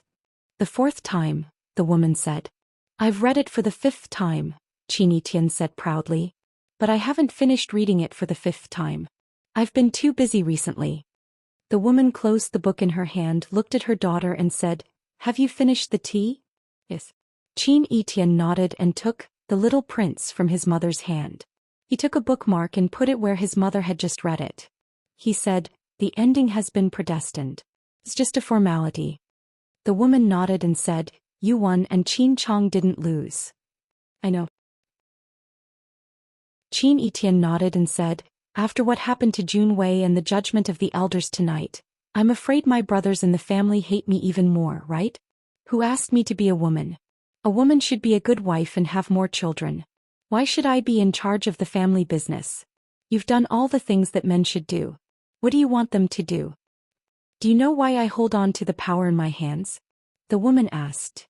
"I don't know." Qin Etian shook his head. "You've never told me either. But I know you're not a person who is greedy for power. The more they want it, the more I won't give it to them," the woman said. "I just want to tell them that you can't compete with me." Qin Etian was stunned for a moment, then giggled and said, "I like this reason." The woman reached out and stroked her daughter's silky hair. She sighed softly and said, "It's just that releasing such news will eventually damage your reputation." Qin Etian smiled and said, "If you don't release it, others will release it. It's like a bomb. If we detonate it ourselves, the initiative is still in our hands. If we let them detonate it, it's hard to say what the result will be. Besides, even my mother helped me steal a man. How can I not win?" Chapter 709. After Fang Yan took a taxi to the address on the information, Zhang Jianjun's secretary had been waiting at the intersection for a long time. Seeing the taxi stop, Li Mingyun quickly walked over to help open the rear door. He used his hand to protect Fang Yan's head from hitting it and said respectfully, "Mr. Fang, it's not convenient for the boss to come out. He's waiting for you in the private room." Zhang Jianjun was the secretary of the chief and a close minister of the emperor. In such a sensitive and critical position, there were countless people who wanted to be on good terms with him every day. If he stood on the side of the road to welcome guests, the people behind him could probably line up to the west gate of Xuanwu Gate. Of course, it was also possible that Zhang Jianjun felt that Fang Yan was not worthy of him coming out to welcome him personally. Fang Yan stepped out and shook hands with Li Mingyun. He said with a smile, "We Jianghu people don't care about trifles. This way please." Li Mingyun made an inviting gesture and then walked to the side to lead the way. The young man was very young, but his eyes were sharp and his hands were fast, and he did things in a measured manner. Fang Yan thought to himself, Wuxia's most outstanding talents are probably fighting in the system, right? Along the corner of the red wall, they turned left and right for a few hundred meters before stopping at the intersection of a bluestone alley. Li Mingyun walked to the door of the first Zhiyuan at the end of the alley and gently knocked on the door lock. The wooden door opened and a beautiful woman in a palace dress bowed with a smile and said, "Your servant pays respect to the master." Li Mingyun waved his hand and said, "We Jianghu people don't care about trifles." He had learned from Fang Yan's words and used them in a practical manner. The woman wanted to lead the way in front, but Li Mingyun waved his hand and said, "I know the way." It was a traditional Zhiyuan restaurant with red walls and green tiles. It was somewhat similar to the popular private home cuisine outside. Li Mingyun pushed open the wooden door of the heavenly private room and said to Zhang Jianjun, who was sitting inside and drinking tea, "Boss, Mr. Fang is here. Can we serve the dishes?" "Wait a minute. There's still one guest who hasn't arrived," Zhang Jianjun said. As he spoke, Zhang Jianjun put down the teacup in his hand and took the initiative to shake hands with Fang Yan. "All the people here are familiar with each other. Once we go out, we'll be chatting non-stop, so we might as well hide here and enjoy some peace and quiet. Brother Fang Yan, don't take it to heart. We still have a long way to go." Zhang Jianjun shook hands with a lot of force. It was obvious that he was a soldier. "Brother Jianjun is too polite," Fang Yan said with a smile. Zhang Jianjun made an inviting gesture and said, "Let's have some tea first. A good brother is coming over." According to health science, people will naturally live longer if they have fewer distracting thoughts. Zhang Jianjun nodded with a smile and said, "So, they have always been farmers. Farmers have their own ways of giving, businessmen have their own ways of giving, and officials are the same. They are flexible but they don't violate the rules. They are flexible but they don't step on the line. This is how a successful politician should be, right? What if someone steps on the line? A gentleman does not stand under a wall." Fang Yan said, For those who abide by the rules, those people are walls that can be pushed down at any time. Zhang Jianjun sighed softly and looked at Fang Yan and said, "It's really not easy to be able to keep one's heart at such a young age.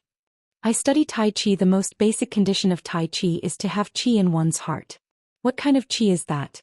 It's the Qi of righteousness, the Qi of atmosphere, the Qi of mountains and rivers, the Qi of the sun, moon and stars.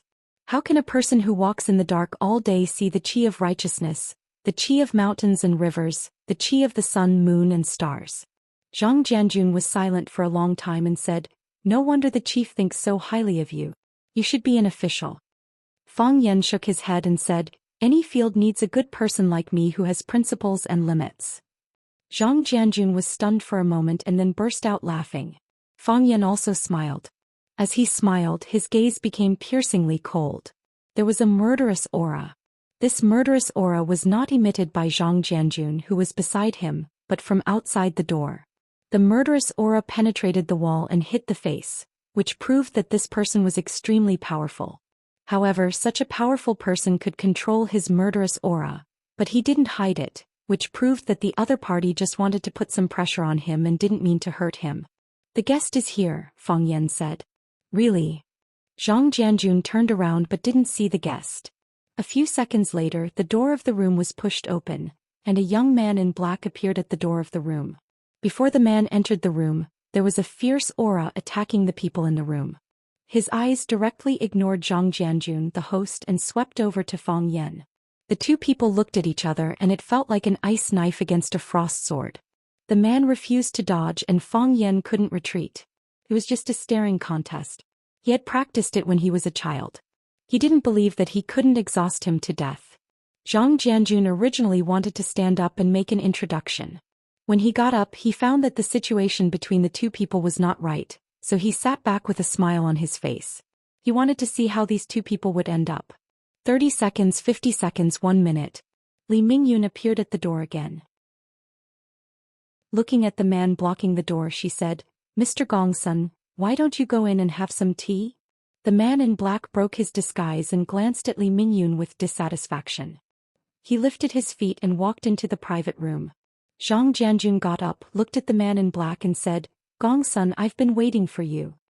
He pointed at Fang Yan, who was drinking tea, and said, "This is Fang Yan from Swallow Dock. You should get to know each other better in the future."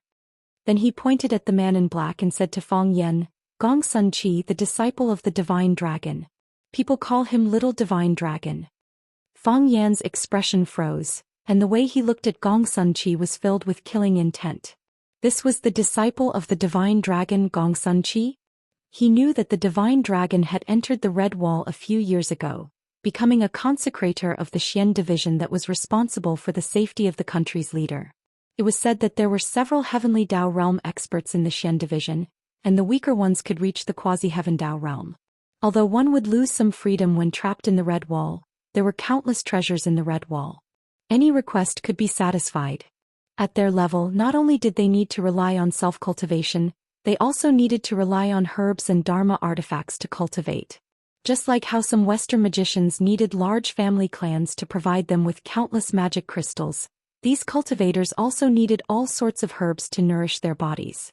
They needed all sorts of rare beasts and stones to improve themselves. Who could be wealthier than the country, their financial backer? Gongsun Qi pricked up his brows and stared coldly at Fang Yan. He said, "You want to kill me?" How could Gongsun Qi not see the saber flash in Fang Yan's eyes? How can that be? Fang Yan chuckled and waved his hand, looking like a good person. He looked seriously at Gongsun Qi and said, "I want to kill your master." Chapter 710. I want to kill your master. These were Fang Yan's heartfelt words. Why did he have such a strong desire? Because he subconsciously thought that the Fang family's current situation was directly related to the old drunkard Mo Qingdi's meridians being broken by the dragon god. Could also be said that it was the fuse. If the old drunkard was still Mo Qingdi, who would dare to bully the Fang family? If the old drunkard was still Mo Qingdi, who would dare to kill Fang Yixing and destroy Fang Yan's family?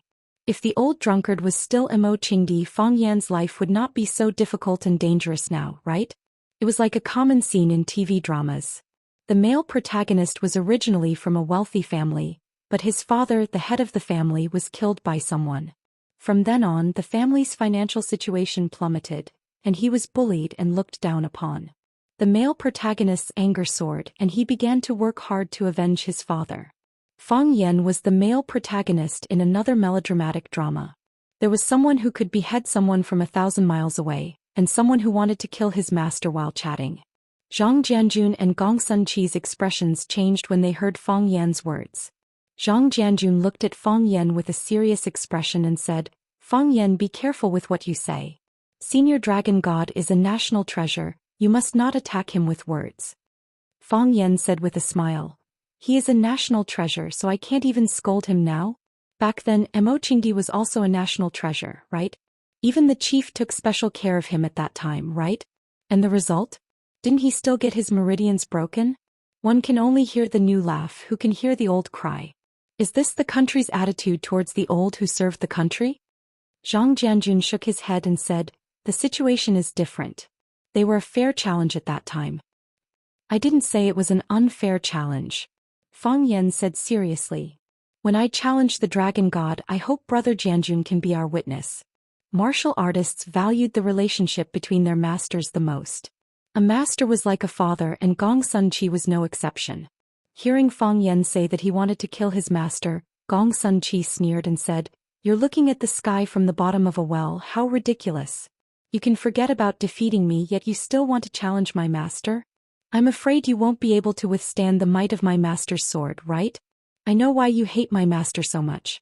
It's because he injured your senior brother, don't underestimate him." Back then, Mo Qingdi was invincible when he was at his peak, but he was still defeated by Master's rabbit head sword, not to mention the immature you. All right. Zhang Jianjun waved his hand and said, "Don't start a war of words as soon as you meet. Take your seats. We still have business to discuss." Fang Yan's expression changed very quickly as he said with a smile, "A guest follows the host's wishes. I'll listen to Big Brother Jianjun's arrangement." Gong Sunqi had always been an iceberg.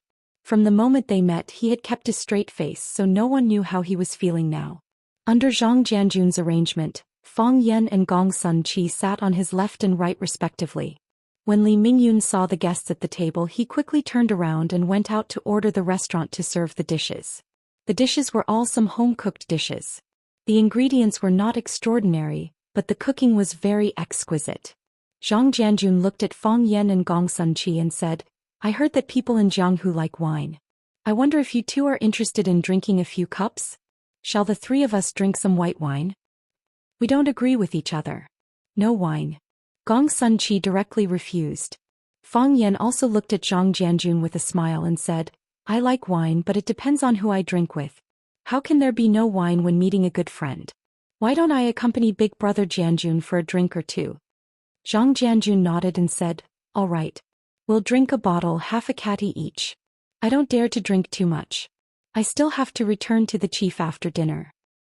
"I understand," Fang Yan said. Gong Sunqi didn't drink, nor did he move the chopsticks in front of him. It was as if he had no appetite for the food on the table. Fang Yan and Zhang Jianjun drank 3 cups in a row, and the bottle of white wine was mostly gone. Fang Yan said with a smile, "Brother Jianjun has a good capacity for liquor." After a few cups of wine, Zhang Jianjun's impression of Fang Yan improved greatly.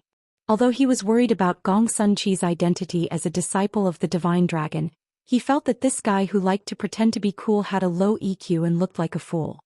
He said with a smile, "I was in the army back then, and then I was asked to work by the chief. The chief was the commander of the Iron Wool Corps, and he took down one mountain after another with his brothers. Until now, he still likes to ask some talents from the military to work by his side. He always said that the army was hard and there were too few opportunities. Many talented young people didn't have the chance to make a name for themselves." Fang Yan raised his glass and said with respect, "To the chief." "To the chief." Zhang Jianjun clinked his glass with Fang Yan again. Gong Sunqi also wanted to the chief, but the two of them didn't call him at all. He was too embarrassed to go over with a teacup, so he could only suppress his dissatisfaction in his heart.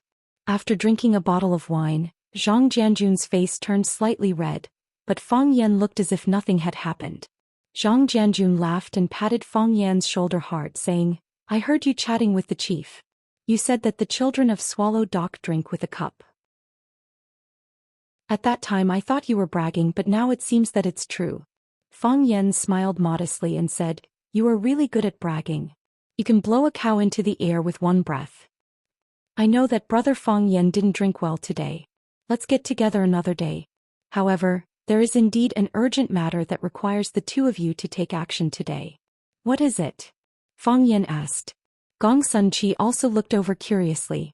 Zhang Jianjun smiled and said, This matter is too confidential and this is not the place to talk. This time I invited you two out mainly because the chief has ordered that you two will be responsible for this mission. Let's eat and get to know each other first so that you can cooperate tacitly when carrying out missions in the future. Fang Yan smiled bitterly and said, Big brother Jianjun, haven't you investigated before? Between the two of us I want to kill him with a palm and he also wants to stab me with a sword. Under such circumstances how can the two of us cooperate tacitly? Zhang Jianjun's face became serious and said, Is personal hatred or national hatred greater? If you can't distinguish between personal hatred and national hatred, who do you think will be hit in the end because of internal strife? Fang Yan and Gong Sunqi looked at each other, both of them silent. Zhang Jianjun's expression eased a little and said, You are both the most outstanding talents of the country. One is from Swallow Dock, one is from the mysterious department, one is the soul of the people and the other is an official elite. In the future, there will be too many areas where the two of you will need to cooperate. You two must distinguish the importance. Fang Yan nodded with absolute certainty and said, Big brother Jianjun, don't worry. I will actively cooperate and try my best to complete the mission. As for whether my teammates will cheat me or not, it's hard to say. Gong Sunqi's face was full of contempt as he sneered and said, People who speak nice words generally don't look good when they do things. Don't tell lies in front of our big brother Jianjun. There are many people in the government who speak nice words. Don't tell me they don't look good when they do things. Damn you. Gong Sunqi suffered a big loss in words, so he wanted to draw his sword. Zhang Jianjun waved his hand and said, Now you two know each other. Wait for the mission notice. Someone will contact you when the time comes. With that, Zhang Jianjun pushed the chair and got up to leave. When he walked to the door, Zhang Jianjun stopped again and turned to look at Fang Yan and Gong Sunqi, saying, I have paid for the tea and the meal. If you two break any tables or chairs, you will have to pay for it yourself. A friendly reminder, the things inside are really not cheap. With that said, he laughed and left. Fang Yan and Gong Sunqi sat there, staring at each other as if they would draw their swords at any time. After a long time, Gong Sunqi looked at Fang Yan and asked, Are the things inside very expensive? They don't look cheap. Fang Yan said. Did you bring any money? No. Crash. Gong Sunqi stood up and looked coldly at Fang Yan, saying, In that case, let's fight another day. Then it's settled. Fang Yan said. Gong Sunqi snorted coldly and pushed the door to leave in a very free and easy manner. Fang Yan sat in the same place thinking about his own things. Gong Sunqi appeared. So what about his master, the divine dragon Xiao? He broke the tendons of the old drunkard Mo Qingdi's hand, so he should be worried about the Fang family coming to seek revenge, right? Did his line of sight notice her? Also, Zhang Jianjun knew that the Fang family and the divine dragon had a grudge, but he still set up a trap to bring him and Gong Sunqi together. What did he want to do? Was this his intention or the intention of the old man behind him? I can't figure it out. Fang Yan drank up the last drop of wine in the cup and muttered to himself, I really can't figure it out. When Zhang Jianjun returned to the Silver Needle courtyard, the old man was sitting at the table practicing calligraphy. Zhang Jianjun eagerly ran to help the old man make a cup of tea, and then stood quietly in the distance to watch. The old man came from the army, so his calligraphy was not beautiful and the level was not too high. But the strength was great and the ink penetrated the back of the paper. Moreover, every horizontal and vertical stroke of his calligraphy was extremely regular, looking decent and elegant, as if it was mimeographed for students to practice calligraphy. Of course, he himself was also imitating the handwriting. Skillful and easy. These were the 4 big characters on the paper.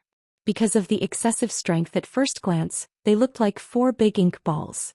After the old man finished writing, he carefully looked for a while, shook his head gently and said, I have always followed the principle of skillful and easy in dealing with people, but I am not skillful at all when I write. It is too shallow and frivolous and the words are heavy. If you don't like it, I will put it away and mount it on the wall of our living room. Zhang Jianjun said with a smile. The old man threw the brush into the ink pool and said, if you like it, take it, but don't mount it. If you do so, it is not because the calligraphy is good but because of the identity of the writer. You must not learn this kind of vulgar and bad habit. Yes. Zhang Jianjun promised with a smile and handed the towel to the old man to wipe his hands. While wiping his hands, the old man looked at Zhang Jianjun and asked, have they met? Yes. Zhang Jianjun nodded and said, how is it? It will happen at any moment. Chapter 7:11. On the verge of exploding. The old man chewed on this comment and said, this phrase is not as good as handling with ease. At their age, how could they learn the essence of handling with ease? Wasn't Imo Qingdi young and promising back then? At that time you were still a correspondent. When Imo Qingdi came to see me for the first time, I asked him what his hobbies were. He said drinking and writing. Kung Fu was only ranked third. I told him that I couldn't compete with him in drinking, and it was even more impossible for me to compete with him in Kung Fu. In the end he wrote, handling with ease, for me. Do you still remember his handwriting? Yes. How could I not remember? Zhang Jianjun smiled and said, the chief even asked me to hang Imo Qingdi's calligraphy in my bedroom, and I've been studying it day and night. Later the chief kept practicing handling with ease. That must have something to do with him, right? That's right. The old man nodded with a smile. Imo Qingdi's calligraphy was really handling with ease. His strength was even and his strokes were well proportioned. He could make people feel his strength and bearing and also show them the beauty of his form. After that, I often reflected that ruling a big country is like cooking a small fish, so I need to do it with ease. Both of them are good, but their hearts are too vicious and their personal grudges are deep, so it's not easy to use them. But there's still a difference between them. Zhang Jianjun said with a smile. Fang Yan's heart is vicious, but he's well controlled and can control his emotions well. Not to say handling with ease, but at least he knows when to advance and when to retreat. Gong Sunqi's character is eccentric, and as Mr. Dragon God's disciple his murderous aura is more intense. Perhaps it's his nature, his character is sharper like an unsheathed sword. He doesn't hide it and he doesn't hold back. The old man glanced at Zhang Jianjun and said with a smile, looks like you like Fang Yan more, right? Zhang Jianjun also smiled and said, I have my own selfish motives. Fang Yan offered to drink with me, so I like him. Let's take a closer look. The old man said with a smile. Observe their words and actions. What we've got now is only a superficial conclusion. As for their nature, we can't make a decision yet. If we put them in such an environment, surely their nature will be more thoroughly exposed. But isn't this too dangerous? They have never been on a mission before. Danger? The old man glanced at Zhang Jianjun and said, in ancient times the swordsman learned the art of slaying dragons and sold it to the royal family. Nowadays martial artists had to learn killing techniques to protect their country and their families. The way he said it was different, but the nature was the same. Whether it was in the past or in the future, these people with extraordinary skills are the pillars of our country. That is their responsibility as it is ours. It's all for the sake of making people's lives safer and happier. I understand. Zhang Jianjun nodded solemnly and said, I will arrange this matter well. Go and rest. The old man waved his hand and said, I'll look at the documents for a while. I also have some documents to read. Zhang Jianjun said, I'm in the small office outside. If you have any instructions, just call me and I'll come. The old man ignored Zhang Jianjun and walked straight to the desk. He flipped open a red document and began to read it.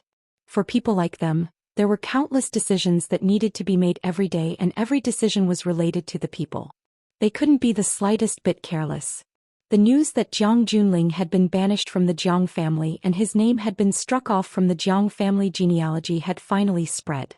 The news had first come from Jun Shiwen, and it was Fang Yan who had exposed this secret in front of everyone. Later on, someone had brought this matter to General Xing, and General Xing had replied with great certainty that this was indeed the case. General Xing's attitude had instantly dispelled all the suspicions of the outside world. No one had expected that the Jiang family's old patriarch Jiang Shifu, who had always been protective of his son, would act so viciously and mercilessly. This could be considered the most exciting thing to happen in Yanjing in recent times, even suppressing the rumor that Qin Tian was a mistress. Thus, the other key person who had caused the old patriarch to make this decision had also been revealed through the mouths of those with ulterior motives. Fang Yan. It was said that he had paid a visit to the Jiang family and eaten a bowl of dumplings that the old patriarch had personally made. Then the old patriarch had straightforwardly kicked his own grandson out. Fang Yan. Everyone slapped their heads in thought, feeling that this name was a bit familiar. Very quickly, some smart people discovered that the Fang Yan who had caused Jiang Junling to be kicked out was the same person as the man who had interfered with Qin Tian as a third-party Fang Yan. Fang Yan. It was Fang Yan again. In a single night, Fang Yan had become an influential figure in Yanjing. Back then he had a conflict with Jiang Junling. That's right, back at the Maple Leaf Club he had a direct conflict with Jiang Junling. I was also there. I heard that back then he had caused Jiang Junling to suffer a huge loss. Jiang Junling bore a grudge and chased him all the way to Huaqing 3 years later. I don't know what Jiang Junling had done in Huaqing for the Jiang family's patriarch to actually chase him out of the Jiang family. This Fang Yan must not be provoked, and I don't know what his background is either. I just don't understand. For a woman like Qin Tian, even if she wanted the stars in the sky, there would be people willing to pluck them down for her. Why would she want to be a man's mistress? One by one, the incidents where Fang Yan had made a name for himself in Yanjing were all dug out. There were even people who had made a copy of the picture of him that he had posted on the school's famous teacher program when he was teaching at Rosefinch Secondary. When someone asked about it, he would open his phone and take out the picture of Fang Yan and say, "Here, this is it." Then those who saw the picture would have a look of surprise and say that he looked very ordinary. In all honesty, how handsome can anyone's picture be? Do they have the guts to put their ID cards on the internet? Hearing Xia Chen's description, Fang Yan said angrily. Xia Ji laughed so hard that he couldn't straighten his back and said, "That's right, when my friends said you weren't handsome, I answered them the same way." Seeing Xia Chen's happy appearance, Fang Yan couldn't help but laugh and said, "You've been busy lately, right? You look a little thinner, but you're in pretty good spirits." "Did I really lose weight?" Xia Chen happily said, "I've been using the fruit and vegetable diet method to lose weight recently. So it really worked? When I look in the mirror myself, I don't feel too obvious. I've been busy before and I still am. But aren't you being a little too disloyal? You didn't even greet me when you arrived in Beijing? If Jiang Qin and Yuan Lin hadn't come back drunk, I wouldn't have known that they had already met you. I heard you're going to participate in an event." Xia Ji rolled his eyes and said disdainfully, "Please, when will I not participate in an event? I have to participate in a lot of activities every day, okay? You just don't want to call me. You're afraid that I'll disturb your gathering with those 2 little girls, right? Zai men these days all like the young. No one is interested in the old ones like me. I really don't have one." Fang Yan helplessly rubbed his nose and smiled bitterly. Xia Ji picked up the coffee in front of him and took a sip. He looked at Fang Yan and asked, "Fang Yan, how are you doing?" "It's hard to say whether it's good or not." Fang Yan said with a smile, "It's hard to say, but at least I'm still alive. Let's just say that we're in danger every day. Don't look at us sitting together happily drinking coffee now. Maybe someone will come and kill me later. I'm not surprised that this happened. It's not a good idea to always be like this." Xia Ji sighed and said, "You dodged it once, you dodged it twice, but can you hide for the rest of your life?" "What can I do?" Fang Yan asked. Xia Chen thought for a moment, then gritted his teeth and made a difficult decision. He said, "How about I bring you back to see my grandfather and tell him that you're my best friend? We'll beg him to speak softly to the old man of the Jiang family. My grandfather and the old man of the Jiang family have some friendship. If he is willing to step forward, perhaps there will be a turn for the better." Fang Yan looked at Xia Ji with a face full of emotion and said, "Xia, for you to say such words proves that you sincerely treat me as a friend." "Nonsense," Xia Ji snappily said. "When did I not treat you as a friend? You, on the other hand, you forgot your friends and didn't even call me when you arrived in Beijing." Fang Yan smiled but did not reply. He knew that if he were to tangle with a woman on this topic, he wouldn't be able to explain it clearly in 3 to 5 days. But there's really no need. Fang Yan said. There was also another old man who brought me to visit Jiang Shifu. He also had the intention of speaking on my behalf, but he was unable to say the words. Jiang Shifu would rather banish his own grandson from the Jiang family than have any intention of privately reconciling. He is determined to fight to the death with me. To offend such a huge monster. Xianxia looked at Fang Yan with a face full of worry and said, "You must be careful. I've lived in Beijing for so many years, but I still don't know how big the Jiang family is. I'm afraid even my grandfather doesn't know. It's really hard to feel at ease with such an opponent." "I'm not afraid of your jokes." Fang Yan smiled and said, "Even when I sleep I open one eye and close one eye. I'm afraid that if I accidentally fall asleep, I won't be able to open my eyes again. Even when you sleep you turn a blind eye. That's because you've done too many guilty things, right?" A young man stood behind Fang Yan and said in a hostile voice, "Fang Yan, why aren't people like you dead yet? How can you still be alive?" Fang Yan spread out his hands towards Xiaji and helplessly said, "Look, I was right. Trouble will come knocking at your door at any time." Chapter 7:12. When people are unlucky they will become more and more unlucky. This sentence was said by Fang Yan. Fang Yan felt that he could use his own name to name a Fang Yan law. The afternoon tea at the Palace Hotel was very famous. Some celebrities and socialites liked to meet here or talk about things. Fang Yan didn't have a house in Beijing and he didn't want to disturb others, so he stayed at the Palace Hotel. When he called in the summer he heard that Fang Yan was staying at the Palace Hotel, so he said that his activity venue wasn't far from here. He made an appointment with Fang Yan to have afternoon tea here. They had been sitting here for less than half an hour when the Fang Yan law came into play. Once again bad luck came knocking on their door. It was just as he had said to Xiaji just now. "Don't look at us sitting together happily drinking coffee. Maybe someone will come and kill me in a while." Of course, the person who spoke might not be able to kill Fang Yan, and there were only a handful of people in this world who could kill him. However, the other party obviously wanted to insult him or be insulted by him. In any case, he didn't want to make things easy for Fang Yan. Not even for a minute. Seeing that Fang Yan was still mocking herself, Xiaxia smiled and said, "You can even set up a stall under the bridge. There's no more accurate fortune teller than you. Then you have to take care of my business." Fang Yan said with a smile. "Look, I still have some things to take care of. How about, it doesn't matter." Xiaxia rejected Fang Yan's hidden suggestion and said, "I'm not busy, I can wait for you." Fang Yan smiled. After getting the woman's understanding, he turned to look at the man standing behind him and asked, "And Ting, who gave you the courage to stand in front of me?" And Ting, Phoenix's brother. When he was very young he had followed his family to Swallow Dock. It was just that he was a proud person and looked down on the poor kids in the village because of his status as a city dweller. The first time they met he had a conflict with Fang Yan. That was because they drove a green Hummerback. When Yi Fengsheng saw it he exclaimed that the car was so cool and that he wanted to buy one when he grew up. As he spoke he used his hand to touch the hard lines of the car. And Ting was furious. He shouted, "Don't touch my car," and punched Yi Fengsheng's back. Fang Yan stood beside Yi Fengsheng. How could he let his good brother suffer a loss? He threw Ting over his shoulder and sent him flying. From then on, Ting no longer had any contact with the children of Swallow Dock. Even the number of times he went there was pitifully low. Even if he went there he would hide in his old house and play games. He would not play with Fang Yan, Yi Fengsheng and the other children. The little fellows of Swallow Dock all liked phoenixes, so everyone called her Phoenix.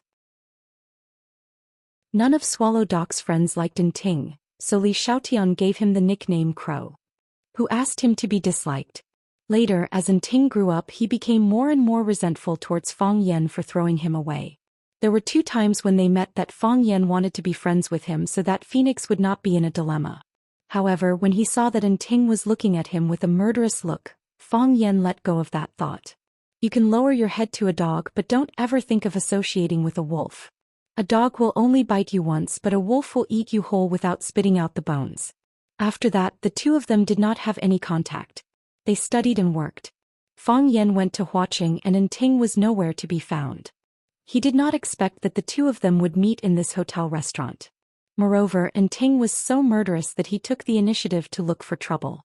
This was the first time Fang Yan had seen someone from the Yin clan since Phoenix's accident. He took the initiative to greet Xiachen and said, "Sister Xia, I didn't mean to disturb your mood, but when I saw a heartless person like Fang Yan, I felt a bit of anger in my heart. I'm here to expose his ugly face so that everyone else can be vigilant."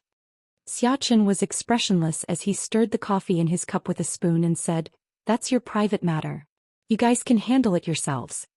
Xiachen was no stranger to Enting. He was not afraid nor did he want to cause trouble. She had heard a little about what had happened between An Yao and Fang Yan, but she did not know much about what had happened in between. In the encirclement incident that took place on the summit of One Sword Peak, the people involved were either dead or escaped. A few of them were monks and Taoist priests who kept their mouths shut about this matter. Other than guessing, the outside world had no other way to know the truth. Including the reason why Jiang Junling was expelled from the Jiang clan, it also made countless people scratch their hearts and lungs to find out the truth. "Fang Yan, what did you do to my sister? Forcing her to go to the Lotus Temple to be a nun? Whether she is good or bad to you, as long as you are not blind, you will definitely be able to see it. Do you still have a conscience for treating him like this? A heartless person like you is worse than a pig or a dog. No wonder Qin Etian has been rumored to be your mistress recently. So it turns out that you abandoned him after climbing up a higher branch." Enting's handsome face was twisted as if he had some kind of blood feud with Fang Yan. Beside Enting stood a pure and sweet girl. She also looked at Fang Yan with a look of, "This guy is a scum," her face full of disgust and hostility. "Heartless person, mistress. Abandoned after taking advantage of?" Fang Yan carefully sorted out the contents of Enting's words and finally understood what he was trying to express. In other words, in Enting's mind he was Phoenix's boyfriend, and Phoenix was also infatuated with him. In the end, when she ran to Huaqing to find him, she found out that he climbed up a higher branch called Qin Etian, so she abandoned him and broke up with Phoenix. In a rage, Phoenix cut off her relationship with the mortal world and became a nun. What a wonderful and exciting melodramatic drama. If it was made into a novel, it would definitely be a big seller, right? Fang Yan had already thought of the name. It would be called, My Ex-Girlfriend Became a Nun, and the number of hits on the website would quickly exceed 100 million. However, from Enting's words, Fang Yan obtained an extremely useful conclusion. He understood his sister's feelings for him. Was Phoenix too obvious, or had his sister once exposed her heart to her brother? Phoenix, thinking of Phoenix's indifferent but determined appearance outside the Lotus Temple, Fang Yan's heart began to ache again. The people around him either passed away or left. Was he the descendant of Sirius? Was he destined to be alone for the rest of his life? Fang Yan opened his mouth and wanted to laugh, but felt that his laughter was too inexplicable. He looked at the girl next to Enting and asked, "Do you believe what he said? Phoenix mentioned you to me. Every time we talked she would talk about you. I am also a woman and I know how a woman likes a man. She can't bear it and she can't hide it. Every word can be led to him and she wants the whole world to say good things about him." The girl stared at Fang Yan with disdain and said, "Phoenix suddenly decided to become a nun. It must have something to do with you, you scumbag." "It has something to do with me." Fang Yan nodded and said, "You admit it yourself." And Ting sneered. "You ruined a woman's life, do you know that? You scumbag, are you still human?" "But it's not the kind of relationship you think," Fang Yan said. "Not the kind of relationship we think? What kind of relationship is that?" And Ting thought that Fang Yan was quibbling, so he said harshly, "Fang Yan, stop explaining. What kind of bastard are you? I saw through you many years ago. My sister is now in the temple and praying to Buddha, but you are outside drinking. Do you have the heart? Your conscience has been eaten by dogs. Because..." Fang Yan sighed softly and said, "It's not me who forced her to be a nun. It's your family who forced her to be a nun." And Ting laughed and pointed to Fang Yan and said, "Fang Yan, are you crazy? Our family forced her to be a nun? Everyone in our family likes her and everyone treats her like a phoenix. Why would we force her to be a nun? You just want to shirk your responsibility. How can you say such a thing? It's your family who forced her to be a nun," Fang Yan said firmly. Perhaps Ting didn't know anything, but at this moment Fang Yan's hatred for the Yin family suddenly emerged from the depths of his bones. He hated the Yin family, hated everyone in the Yin family. These people were all executioners, living butchers. They killed his relationship with Phoenix and also Phoenix's life. If it wasn't for your own family, Phoenix and I would have been together a long time ago. Maybe we would be married and have children now.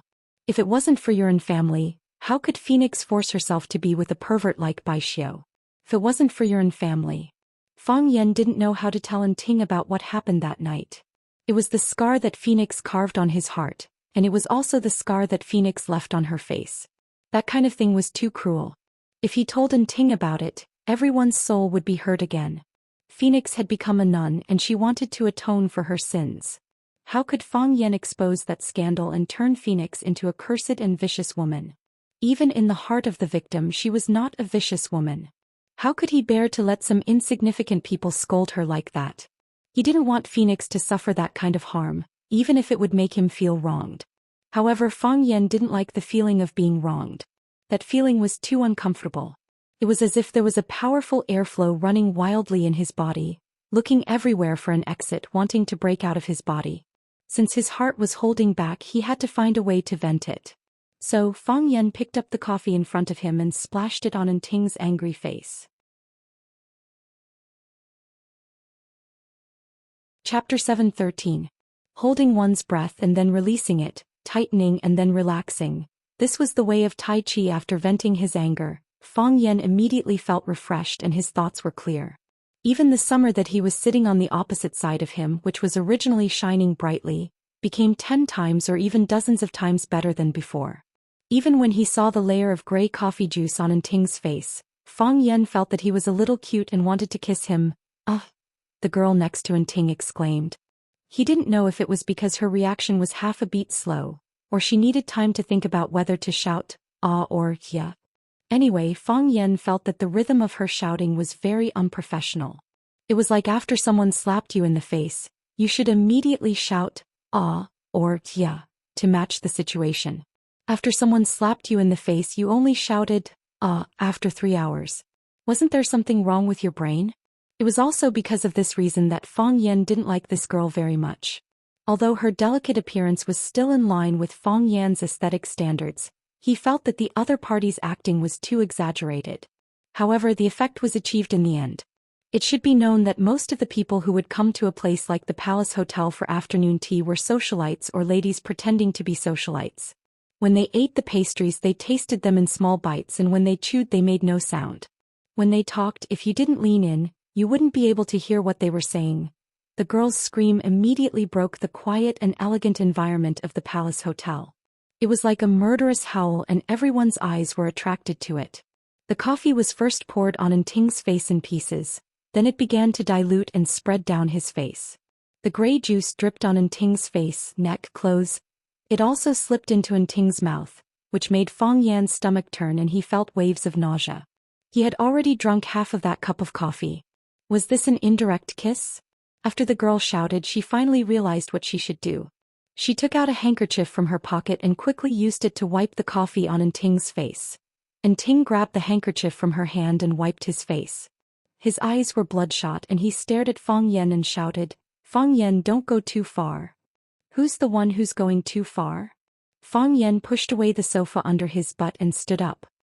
He looked at Ting with a serious expression and said, "Ting, I don't know if you really don't know or not. Go back and ask. Ask your parents, ask your uncles, or ask that old man in your family. Go and ask them, did they go too far? I don't need to go back and ask them. I can see it myself now. Everyone with eyes can see it." Ting pointed at his messy face and shouted, "Fang Yan, how immoral are you to do something like this? Your behavior is just like a shrew's way of fighting and swearing. No wonder you can't be seen in public. No wonder my family doesn't want my sister to be with you. The fundamental reason is that you don't deserve my sister. You are a rustic wild dog. Do you think you can rush to Yanjing and get a foothold at the foot of the imperial city just by wagging your tail? Let me tell you, you are dreaming." Fang Yan looked at Ting as if he was looking at an idiot. He pointed at his feet and said, "I have already got a foothold at the foot of the imperial city. Am I dreaming now? It's such a simple thing. Is it a very difficult thing for you to stand here with your feet firmly? Do you need to wag your tail at others? And Ting, do you know what I dislike the most about you? I don't dislike your fake aloofness or the pride in your bones. I don't dislike your attitude that you are number one in the world. This is indeed a bit annoying. What I dislike the most is that you are standing in front of me at this moment. Fang Yan pointed at the crowd that was looking at them and said, "Do you know what they were talking about just now? They were talking about why I forced Jiang Shifu to expel Jiang Junling from the family. They were talking about why Qin Tian, that kind of girl, would like me. Who is my opponent? It's Jiang Junling and the entire Jiang family." Fang Yan swept an extremely disdainful glance at Ting and said, "I am the focus of the crowd. I am the topic of discussion of the entire Yanjing people. But you came to provoke me at this time. What do you mean?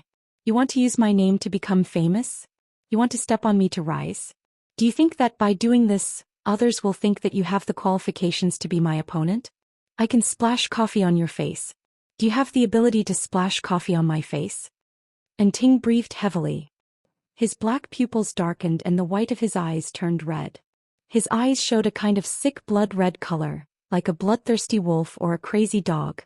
After listening to Fang Yan's words, he turned around and ran to a table.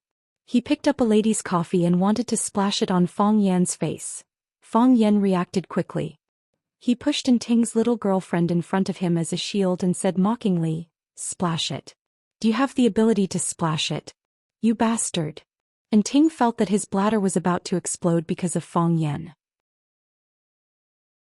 He held the cup of hot coffee and circled around Fang Yan, wanting to splash the coffee on his face. However, when he circled around, Fang Yan pulled the girl and also circled around, saying, splash it on my face if you have the ability." No matter how Ting circled around, the one in front of him was always the miserable and pale little face of his little girlfriend. The onlookers were all stunned by this scene. They thought that they would see a wonderful show, but no one expected. This good show was such a child's play. "I can't believe my eyes," a young girl in a red dress said to her companion. The guy who dragged a woman as a shield, is he really the Fang Yan who forced Jiang Junling away? Are they playing house? Let's see if there are any cameras nearby. They must be filming. Gee. Xiaxia was a little regretful. When Fang Yan just said that she could leave in advance if she had something to do, she shouldn't have hesitated and quickly left with her bag. How could I become friends with such a guy? Xiaxia wailed in her heart. Her head was lowered, her long hair was scattered, and she tried not to look into anyone's eyes. She really couldn't afford to lose this person. "Are you going to splash me?" Fang Yan said proudly. "Can't splash it."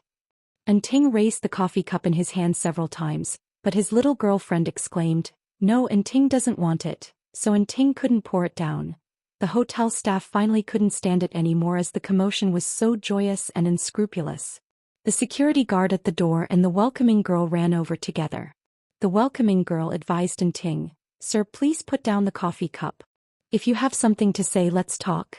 However, the security guard walked towards Fang Yan and said, "Sir, please let go of this lady. You are breaking the law. If you don't let her go, we will call the police." Fang Yan pointed at Ting and said, "He wants to splash me with coffee." "Sir, I promise you, Pa." When Ting was dodging the greeter's action, the coffee in his hands spilled out. The entire cup of coffee and the cup smashed into the security guard's chest. The security guard was stunned for a moment, then let out a blood-curdling scream. The coffee was too damn hot. Fang Yan sighed softly, looked at the security guard who was affected and said, "You see, you can't guarantee anything." Ting looked at the security guard who was scalded by the coffee and stopped chasing Fang Yan. Fang Yan let go of the girl, patted her on the shoulder and said, "Go comfort him. What if he wants to commit suicide?" The girl's eyes were wet. She rushed to hug Ting and cried. Ting's eyes were also red. He reached out and hugged the girl. He stared at Fang Yan fiercely and said, "Fang Yan, today's shame." Okay. Fang Yan waved his hand impatiently and said, "I know you want revenge. I know it even if you don't say it. Hurry up or you won't be able to leave if I change my mind." Fang Yan pointed to the security guard who was covering his chest and said, "Pay for his medical expenses. It's not easy for him to find a job." Ting didn't say a word. He pulled the girl's hand and quickly left. Fang Yan took out a handkerchief from his pocket and handed it to the receptionist. He said, "Help him wipe it." He then took out a credit card from his pocket and said, "I'll pay for the medical expenses, I'll pay for the broken things. I'll leave this card with you for now." When Fang Yan sat down again, his face was full of exhaustion. Xiaxia looked at his expression for a long time, then said in a low voice, Fang Yan, you're too tired. Yeah, I'm too tired. Fang Yan said with infinite emotion, if you want to take care of everyone's feelings, then you can only sacrifice your own feelings. I'm not afraid of you laughing at me, but when I saw that girl crying in her boyfriend's arms, I was actually very envious of her. I've always felt that I was the one who felt the most wronged and should be crying. But I just can't cry. If you want to cry, then cry. Xiaxia looked at his sad eyes with infinite pity and said, didn't King Lu sing it already? A man can cry, it's not a sin. I can't cry. Fang Yan rubbed her eyes hard, showing a strong look that wouldn't be easily overwhelmed by life. If you can't lower your head, the crown will fall. You can't cry. Idiots will laugh. Poochie. After holding it in for a long time, Xiaji couldn't help but laugh out loud. Fang Yan became anxious and quickly explained, don't misunderstand, I didn't say you were an idiot. Chapter 7:14. It would have been better if Fang Yan didn't explain, but after listening to Fang Yan's explanation, Xiaxia really wanted to smash the coffee cup in his hand into his face. What do you mean I didn't say you were an idiot? Xiaxia thought angrily. However, she was happy in her heart. The only person who dared to talk to her like this, who dared to use such an insulting word like idiot to joke with her, was probably the only one in Fang Yan in all these years. Other men either treated her as a high and mighty star or as a goddess with an extraordinary background. Some people, even if they wanted to show their affection and joke with her, it would just be a dragonfly touching the surface of the water. It would be too forceful and deliberate and they would just laugh it off. Instead they would think, so the relationship between us is just like that. Fang Yan said it so casually, so naturally joking with her. In his heart he did indeed treat her as a friend. Look, a woman's mind is so strange. You love her and hold her and she feels that your bones are cheap. If you belittled her and stepped on her, she would think that you were a bastard. It was not easy to master the degree of the relationship. However, a friendly reminder. Don't treat women as goddesses. Fang Yan smiled and said, this is a line from a TV series. It's very popular on the internet. I'll borrow it for a while. I've seen this TV series. Xiachen said, as long as it's an outstanding work or a work that has a good reaction from the market, I will find time to carefully appreciate it. I'm always worried that I'm not doing well enough, so I have to constantly learn from others' strengths. You're already the movie queen, who can be your teacher? Fang Yan said with a smile. How can there be a time to be satisfied? Xiaji shook his head and said, you're a little abnormal today. I thought of a friend. Fang Yan said. Her ending shouldn't be like this. Is it Ting's sister? I don't have much contact with her, but I heard that she's very beautiful. She's a famous beauty in Beijing. Xiaxia said, they definitely wouldn't have thought that a person with such a vicious mouth would be so kind. Are you complimenting me? Fang Yan asked with a smile. If it weren't for her feelings, I'm afraid you wouldn't have let Ting off so easily, right? Do you still remember what happened to us in Huaqing's Sky No. 1? You could even deal with an insignificant person so cleanly. The Yin family has owed you too much, yet you allowed him to walk out unscathed. Xiaxia thoughtfully sized up Fang Yan and said, I can't tell, I didn't expect you to be such a passionate person. Fang Yan forced a smile and said, how is this sentimental? She was my first love. Have you ever had your first love? It's the first time I've experienced the feeling of my heart racing. Unfortunately, it's impossible for us to do it again. A lot of things can never go back to the past. Xiachen comforted her and said, if we can't walk together, then we can only say that you guys aren't suitable. In any case, you have Yi Ro, Qin Etian, Jiang Qin and Yuan Lin now. Especially Jiang Qin, it was as if he had been possessed. So many years had passed, how old was she at that time? I really don't know what you did to a child back then. I just asked them to study hard and make progress every day. Fang Yan smiled and said, if you don't believe me, go back and ask them. Maybe it's because they think what I said makes too much sense. Everyone knows what to say. Even if it makes sense, so what? Xiachen pouted coquettishly and said, however, your current situation is getting worse and worse. You've already offended the Jiang family and now you've offended the Yin family as well as some enemies that I might not even know about. Fang Yan, how can you have such an ability? Why can you offend so many people wherever you go? I've explained this to others. I told them it's because I'm too outstanding. Fang Yan said. But in front of you I have no choice but to tell the truth. Xiaji's face was full of curiosity as he asked, because what? Because my luck with women is too good. Fang Yan said in a low voice. If I didn't know Lu Chaoga back then, I wouldn't have come into contact with Jiang Zhulu. If I didn't come into contact with Jiang Zhulu, I wouldn't have become enemies with Jiang Junling. Later on I realized that all the bad guys in the world are good friends. I don't know if your luck with women is good or not. Xiaxia Kiki giggled and said, your last sentence is right. All the bad guys in the world are good friends. At that level all the bad guys know each other. Because this circle is too small there are always a few people jumping around. So, I poked a hornet's nest? You can't say that. Xiaxia brushed away the hair on his forehead and said with a serious expression, you have a lot of resources on hand. You have Swallow Fort, at least the master of Swallow Fort supports you. You have the support of the Qin family, your own Chaoyan Empire, and the solid foundation of Huaqing. You also have so many friends. If you need me, I'm willing to bring you back and beg the old man to help you. Although the strength on your side is too scattered and you might be at a disadvantage in a clash, it's not like you're completely powerless. Fang Yan, think about it. 3 years ago if someone had told me that you could contend against a giant like the Jiang family, I wouldn't have believed it no matter what. But now I believe that you can contend against them, and I even believe that you will win in the end. I don't know if I will win, I only know that I must fight.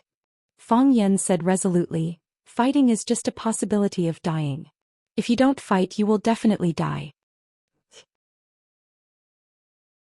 Zhang Jianjun said that there was a mission for him and Gong Sun Qi to carry out, but Fang Yan did not receive any news from the other party for a while, so he returned to Swallow Dock first. Although he was now a hot topic in Beijing, he was still unfamiliar with the city. Although Swallow Dock was his sad place, it also gave him a sense of belonging. This time he came back to ask for an answer from his teacher, and also to accompany his grandfather whose health was getting worse and worse and his mother who had lost her lover. Fang Yan returned to Swallow Dock. Except for taking a walk with Yi Ro occasionally, he spent most of his time walking around Swallow Dock with his grandfather Fang Hui, or accompanying his mother Lu Wan, to fertilize and weed the vegetable field beside his father's grave. The fresh fruits were all ripe and he could pick a large basket every time. He couldn't finish it at home, so Fang Yan would carry a basket to the Yi family whenever he had something to do. Today, as usual, after sending his mother home in the Fang Yan, he carried a basket of freshly picked cucumbers, peppers, eggplants, and other food to the Yi family. Before he reached the Yi family's door, he heard the sound of fighting coming from the yard. Fang Yan could not help but grin. He did not expect that there would be someone else in Swallow Dock who dared to come to the Yi family and make trouble. After getting closer, he realized that it was not the case at all.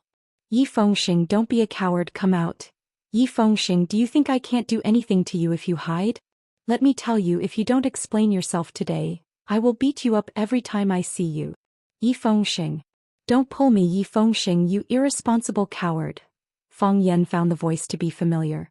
When he crossed the threshold of the Yi family, he realized that the person cursing was Bailey Lu, whom he had not seen for a while. Bailey Lu was dressed in short clothes with a ribbon tied on his head. His sleeves were rolled up and he looked like he was going to fight to the death. Bailey Lu's sister, Bailey Qingzhu, stood beside her brother and kept pulling her brother's sleeves.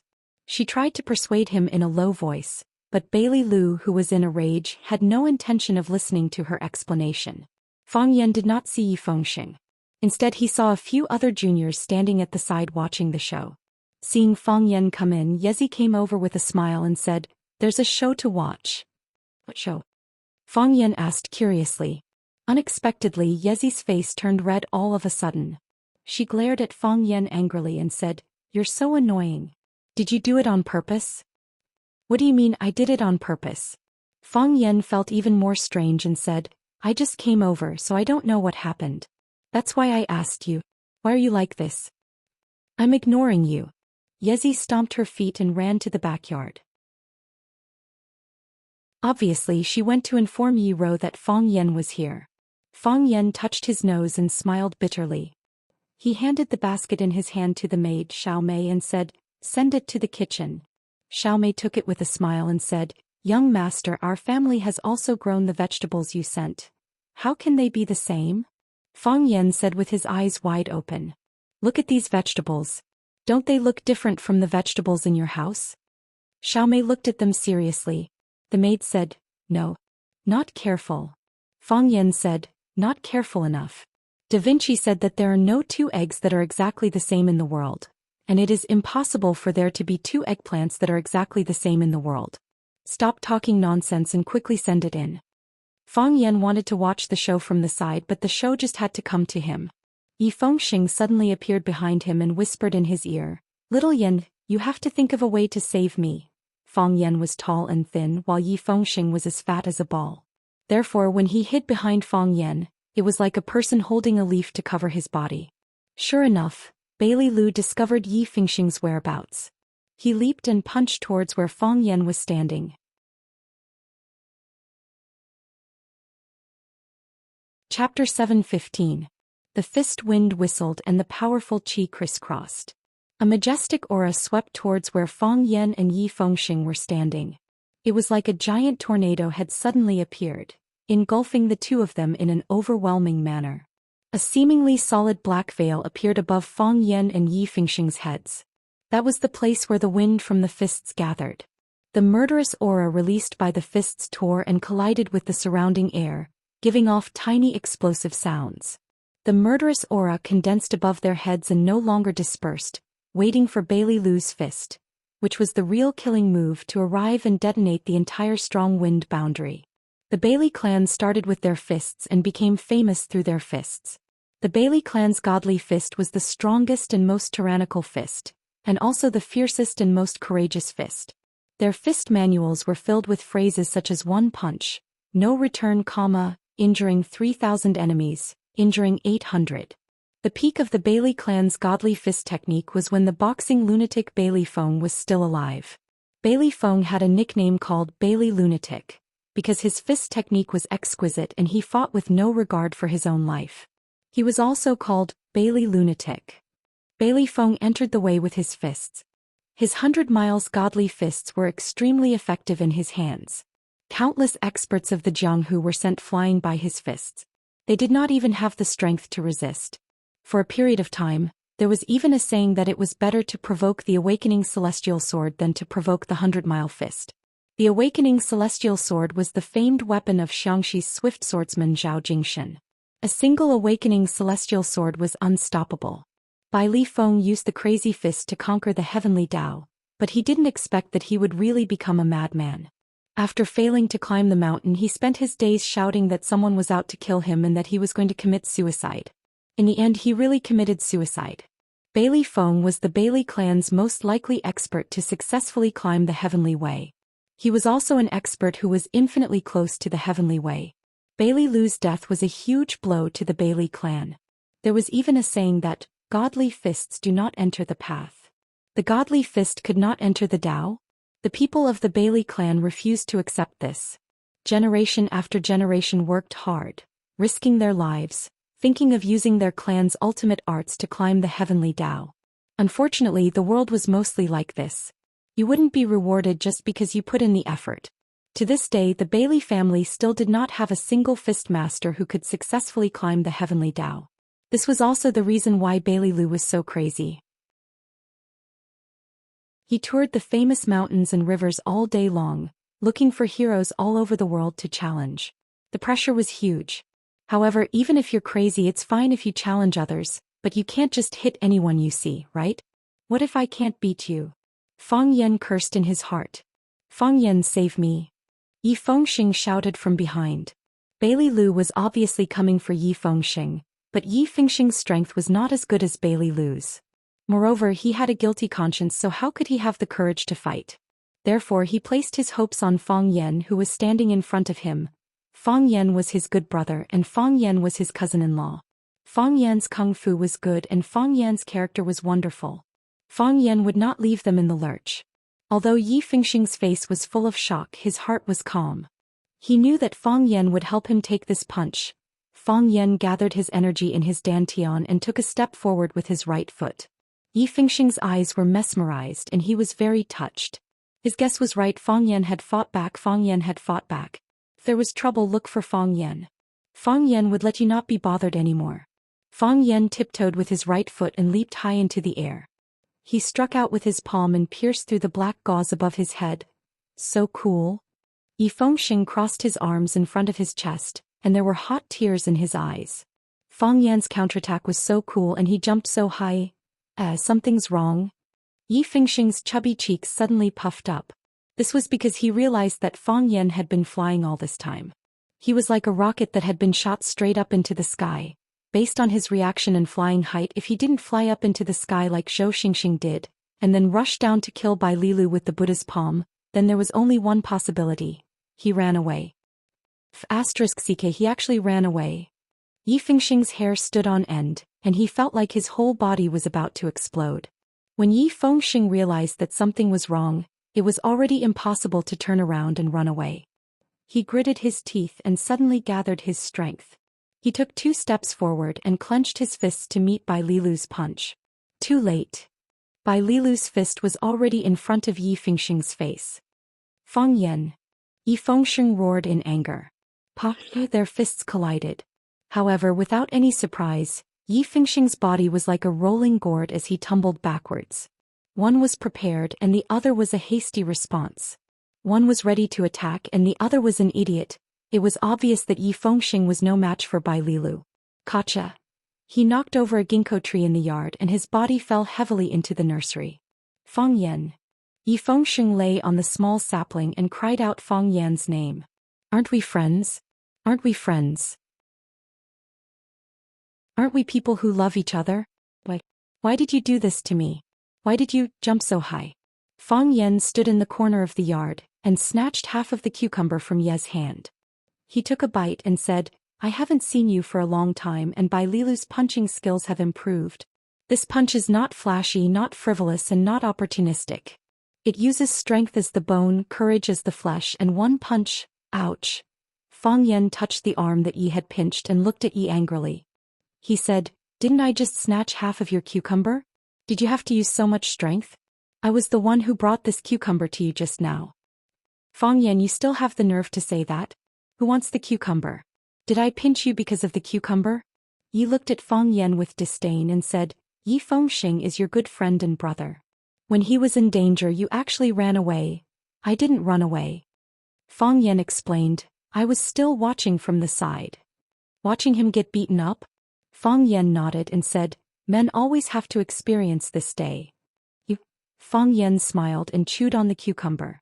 He watched Bai Lilu rush towards Yi Fengxing who was lying on the ground. He sat on Yi Fengxing's body and punched Yi Fengxing's face and scolded, Yi Fengxing, you bastard. Yi Fengxing held his head with both hands and shouted, don't hit my face, don't hit my face. Help. Bai Lilu punched him again and roared angrily, Yi Fengxing, if you don't give me an explanation I won't let you off. Bang bang. Help, help. Bai Lilu seemed to have a deep hatred for Yi Fengxing. He kept punching Yi Fengxing's head, chest and all the parts of his body that could be hit. Bai Lilu lay there howling like a pig being slaughtered. He shouted for help and scolded Fang Yan at the same time. Fang Yan, you bastard. You're not loyal to your friends. Help. Someone help me. Fang Yan, did you give birth to a son? Mimi. Help, he's beating me to death. Fang Yan, you bastard, I'm going to cut off all ties with you. Fang Yan looked aggrieved and said to Yi who was standing next to him, tell me, who did I offend? It was clearly Bai Lilu who was beating him. Yi snorted and was not willing to talk to Fang Yan at all. Is your Yi family still reasonable? Fang Yan said with a bitter smile. Bailey Qingzhu rushed over, hugged her brother's arm and cried, brother. Brother, don't hit him anymore, you're going to kill him. Bai Lilu wanted to hit him again, but his sister held his arm tightly and refused to let go so he could not use too much force. Let go. Bai Lilu sighed. Brother, this has nothing to do with Fengxing, it's me. I blame myself. You're still speaking up for him? Bai Lilu wanted to punch him again. Blame me, blame me. Yi Fengxing hurriedly apologized and said, it's all my fault. Don't blame Qingzhu. I didn't blame Qingzhu at all. Bai Lilu wanted to hit him again. Brother. Bailey Qingzhu was angry. She hugged her brother's arm and said, can't we talk nicely? Yes. Talk nicely. Fang Yan walked over with a cucumber in his mouth and advised, it's not a big deal, why do you have to get physical? Let the people outside see it as a joke. What did you say? It's not a big deal? Bai Lilu punched Yi Fengxing's head. Do you know what this fatso did? He shouldn't have done anything. Fang Yan said. He's a human, right? You. Bai Lilu's face turned green and white and he stared at Fang Yan and said, You know everything and you still dare to say that it's not a big deal? It's not a big deal to begin with, Fang Yan said with a serious face. How old is your sister this year? 21. She's an adult, right? What are you trying to say? Yi Fengxing and your sister are both adults, and they have the ability to be responsible for their own actions. No matter what happened between them, that's their business. They haven't gotten married officially, and they're already. Bai Lilu sat on Yi Fengxing's fat belly and said angrily. I know. Fang Yan nodded and said, This is Yi Fengxing's fault. What kind of man is a martial arts practitioner if he can't even control his lower body? But now that you've beaten him up, your anger has subsided. Alright, I know it hasn't completely subsided, but it's at least half subsided, right? So, can't we just settle the rest of the matter? If you beat him to death, then this official marriage really can't be realized. Yes. Yi Fengxing nodded repeatedly and said, I'm not an irresponsible man. Fang Yan, you bastard, I want to break off all ties with you. Even if you scold me. Fang Yan looked at Yi Fengxing and said with a face full of sincerity, I will still help you. Chapter 7:16. Even if you scold me, I will still help you. Fang Yan acted like he was doing this for Yi Fengxing's sake. Yi Fengxing blinked his big eyes and didn't know how to fight back. Bai Lilu looked at Fang Yan mockingly and sneered, Who ran so fast just now? I haven't seen you for such a long time, but your jumping ability has improved. This idiot. Yezi despised Fang Yan to the extreme. When his brother was in trouble, he bounced away like a cannonball, but his brother was beaten up like a pig's head. Such a man was too disloyal, right? And he still had the cheek to say something like, Even if you scold me, I'll still help you. Those who were not loyal always liked to say things like, supremely righteous, but those who were truly righteous would never say such nonsense. He's not an idiot. Yi Ro stood behind Yezi and retorted softly. Ah. Yezi was shocked. She patted her chest and said, Sister, when did you come? I just came, Yi Ro said softly. Why don't you make any sound when you walk? You scared me to death by suddenly talking. Yezi complained. Of course he's not an idiot, he's very smart. When he saw danger coming, he ran faster than anyone else. How can such a person be an idiot? I scolded him wrongly, I should have scolded him for being a bastard. Yi Ro looked at Yezi's delicate and pretty side profile and asked, Is Fang Yan closer to Bai Lilu or Yi Fengxing? Of course it's Yi Fengxing. I used to think so, but look at him just now, he's so embarrassed. Why did Bai Lilu come to our house to find trouble with Yi Fengxing? I don't know, but it sounds like it has something to do with Bai Qingzhu. Could it be that Yi Fengxing and Bai Qingzhu have already? Yezi blushed and asked curiously. Bai Lilu came here in a fit of anger, so he naturally needs to vent his anger. Fang Yan and Yi Fengxing are close. If Fang Yan fought with him for Yi Fengxing, what would the result be? Yi Ro continued to ask. Yezi thought about it seriously and said, Do you mean that Fang Yan deliberately avoided Bai Lilu in order not to anger him? In order to not ruin Yi Fengxing and Bai Qingzhu's happy occasion, he sent his good friend Yi Fengxing out to be beaten up by Bai Lilu? Yi Wen nodded and said, That's right. If I don't believe it. Yezi still couldn't believe Fang Yan's character. She said, Sister, your heart and soul have been hooked by him. He just said that cucumbers were more bitter than bitter melons, and you would definitely say that cucumbers were more bitter than bitter melons. You believe whatever he says. I think Yi Fengxing might have offended him in some way and he bore a grudge against him. That's why he sent that idiot Yi Fengxing away. Yi Ro thought for a moment and nodded. It's possible. Yezi looked at Yi Ro helplessly and said, Sister, why did you give up so easily? What about your principles? What about your beliefs? What about your love? Yi Ro glanced at her indifferently and said, He would indeed do such a thing.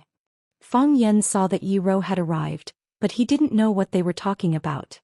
He stuffed the cucumber in his hand into his mouth, and when he spoke, there was a hint of green in his voice. He said, Get up. Let's talk things out. Although Yi Fengxing is fat, so pressing him like this What if he loses weight? Fang Yan thought that Yi Fengxing's facial features were actually very good. If he really lost weight, he would be a challenge to his position as the captain of Swallow Dock's Prince Charming team and as the face of the team. In comparison, he quite liked being friends with Fatso. Brother. Bailey Qingzhu grabbed her brother's arm and said, "Get up." Bailey Lu hesitated for a moment. He knew that if Fang Yan didn't help and Yi Fengxing didn't fight back, he wouldn't be able to continue fighting. He climbed up from Bailey Lu's body and shook off the dust on his body. He stared fiercely at Yi Fengxing and said, "Yi Fengxing, you must give our Bailey family an explanation. You actually dared to do such a thing. Do you think our Bailey family is easy to bully?" Bailey Qingzhu ran over to help Yi Fengxing up, but she didn't succeed. Yi Fengxing was too fat. Fang Yan liked to see this kind of situation happen. He ran over happily and pulled Yi Fengxing's arm to help him up from the ground. He helped him tidy up the grass and dirt on his body and asked with concern, "Fengxing, are you okay?" "Fang Yan, I want to break off all ties with you." Yi Fengxing's expression was ferocious as he roared fiercely. "You still don't want to solve the problem?" Fang Yan asked indifferently. Yi Fengxing blinked his eyes and his fat face was full of smiles. He said, "What a joke. How can a relationship of several decades be broken just like that? How can I break off all ties with you? How many years have we known each other? I've known you since I was born. Are you really willing to help me solve my problem?" "That depends on what problem it is," Fang Yan said. "Actually, it's not a big problem," Yi Fengxing said. "How big is not a big problem?" Yi Fengxing pulled Fang Yan's sleeve to the corner of the wall and said in a low voice, "Qingzhu is pregnant." Fang Yan's expression stiffened. Then he began to rejoice that he had dodged just now. If he hadn't dodged, Bailey Lu's anger would have reached his heart. Perhaps he would still be fighting with his life now. Who asked his good brother and his sister to create a new life? "What's with your expression?" Yi Fengxing said angrily. "You also know, between men and women it's very easy for things to go wrong. At that time I didn't think that it would be so easy." Fang Yan composed himself and looked at Yi Fengxing's fat face. He asked very seriously, "What do you want to do?" "I haven't thought about it yet," Yi Fengxing said. "What do you mean by haven't thought about it yet?" Fang Yan said, gritting his teeth. Yi Fengxing thought for a while, then looked at Fang Yan and said, "Fang Yan, you know, I've always wanted to go out and see. Whether it's the North Sea or the Gobi Desert or go to extremely cold places. I want to go out and see while I'm still young. Swallow Dock is too small, I want to go out and see. But now that you have a child, I know, but I'm not ready yet. My fierce tiger fist has just become a tiger, I want to have another breakthrough. But now that you have a child." Yi Fengxing looked at Fang Yan and asked, "What do you think I should do?" "Get married," Fang Yan said. "Marry Bailey Qingzhu and make her your wife." Yi Fengxing opened his mouth and said, "It's not that I don't want to marry her. But, since you're willing, then marry her," Fang Yan said firmly. He knew that Yi Fengxing had premarital phobia. For a young man who always laughed and played around, it was very difficult for him to make a decision when he suddenly encountered something like this. He did not have much experience in relationships, and this was his first time experiencing the life of a married couple. He thought that after marriage he would lose his freedom. He had not even thought about whether there would be any problems living with another woman, but this was his responsibility, an obligation that he had to bear. Yi Fengxing stared at Fang Yan with wide eyes. He did not understand why he was so determined. Fang Yan sighed and said, "We grew up together with Qingzhu and I also treat her like a younger sister. You like Qingzhu in your heart, don't you?" "Yes." Yi Fengxing nodded. Regarding this, he did not hide it. "Qingzhu and you are in love with each other and you are willing. Since this has already happened, you can't blame anyone else. However, Qingzhu is pregnant with your child, so both of you must stand up and bear the responsibility. Qingzhu has already stood up, do you not dare to?" "Who says I don't dare? I just don't know what to do. Am I right? This is the first time you've experienced something like this and you don't know how to handle it, right? You can't imagine your future life, so you're afraid, right? You seem to be very good at it. Don't tell me you've already been married. Don't lie to my cousin. If you lie to her, she will kill you." "Of course I've never been married," Fang Yan said angrily. "We're talking about you now, don't drag me into it. Also, if you don't stand up and bear the responsibility, do you think the Bailey family will let this go?" Bailey Lu will kill you, Fang Yan said. Everyone in the Bailey family will want to kill you, Fang Yan said. Fang Yan's words were not an alarmist. Swallow Dock was located at the junction of the old and the new era. Although many people in the village drove luxury cars and used mobile phones and all kinds of modern home appliances, some old traditions were still preserved.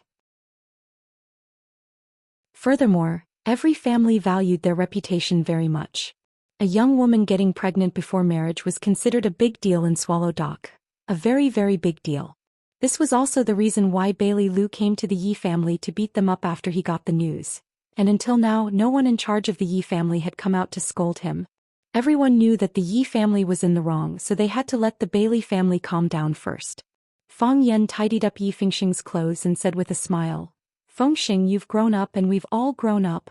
Although we still play and joke like before, play the games we liked to play when we were young and tell childish jokes.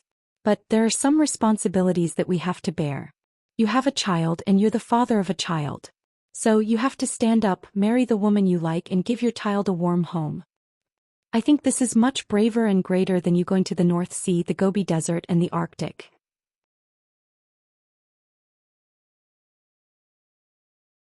Chapter 7:17. Fang Yan and Yi Fengxing whispered to each other. Yi sneered and said, "Fang Yan is not a good man. He will definitely persuade Yi Fengxing to leave. Yi Fengxing has always wanted to go to Huaqing with him. If uncle hadn't stopped him, fearing that he wouldn't be able to control himself after going to Huaqing, he would have run away long ago." Yi Rou looked at Fang Yan tenderly with a slight smile on her lips. Since her relationship with Fang Yan was confirmed, she didn't know why she always looked at him and thought about him. Even if she didn't say a word and just looked at him quietly, she felt extremely happy and satisfied.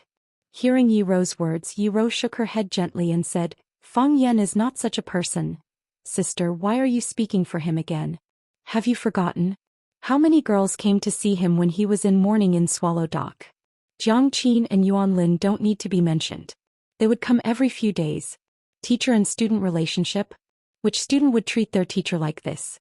And that Qin Yitian, she clearly wants to compete with you. Look at her expression when she looks at Fang Yan. Look at what she has done for Fang Yan. And do you know what gift she gave him for the first time?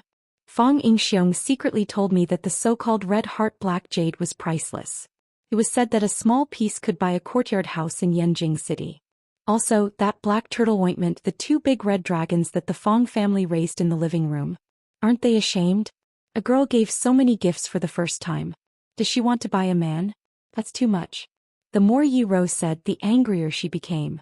She felt more and more indignant for her sister. She said, "And Xiatian, how could he have anything to do with the big star Xiatian? And that. Sister, I don't mean to criticize you, but you are too naive and have no experience in love. You don't know that men are very greedy when it comes to love. They want whatever they see. How can they be satisfied? So you must never be deceived by her. The deeper the love, the deeper the scar." "I won't," Yi Rou said calmly. "Sister, I can feel it." "Feel what?" "He cares about me," Yi Rou said. "Just like I care about him." He rolled his eyes and said, "Here we go again." There was again. "Are you going to tell me the story of how he risked his life to save you after you failed to climb the heavenly axiom? Why didn't he mention it when you risked your life to save him?" "He will keep it in his heart." "Keep it in your heart." "I'm just afraid that he has already forgotten. You still have to be wary of her, those girls are too beautiful. Especially that Qin Yitian. Although we look so arrogant, men are all cheap wretches. When they see such a woman, they are like a wolf that sees a bone and want to pounce on her. What was that saying again? Conquer. Men have a conquering nature in their bones. Do you think you know men very well?" Yi Rou looked at her sister who had lived in Yanjing for a long time and asked softly. "I've seen too much. Too many romantic things have happened around me. A girl in our dorm was successfully pursued by a guy. She washed and cooked for him every day, bought him clothes and shoes, and treated him like he was her own son. The two of them lived together outside, but she accidentally got pregnant. The girl wanted to call her boyfriend to discuss how to solve the problem together, but the guy's phone was turned off. She came back crying and said that she wanted to commit suicide. My dormitory sisters couldn't stand it anymore and sent people to find the boy. Do you know where they found him? In another girl's rental house. It turned out that he had more than one girlfriend. Yi Rou knew there were all kinds of disgusting things happening outside. She also knew that in this era where people lost their faith, people were very presumptuous and casual about their own feelings. But she believed in herself and was also willing to believe in Fang Yan. Ye's words were very serious, but she was not angry about it. Because only those who were stabbed in the heart and hidden pain would be really angry. She knew that Yi did it for her own good. Yi thought that she stayed in Swallow Dock all day, so she didn't know the evil of people, the fickleness of the world, and the fragility of feelings. Yi Rou looked at Yi and said softly, "How about we make a bet?" "Bet on what?" "Fang Yan won't take Yi Fengxing away." Yi Rou said, "He will persuade Yi Fengxing to take this responsibility." "Impossible?" Yi Rou opened her eyes wide and said, "Well, I'll bet with you. What do you want to bet?" "If you lose, go and apologize to Fang Yan," Yi Rou said. Yi Rou thought for a while and nodded. She said, "Okay, I promise you. But what if you lose?" "I apologize to you.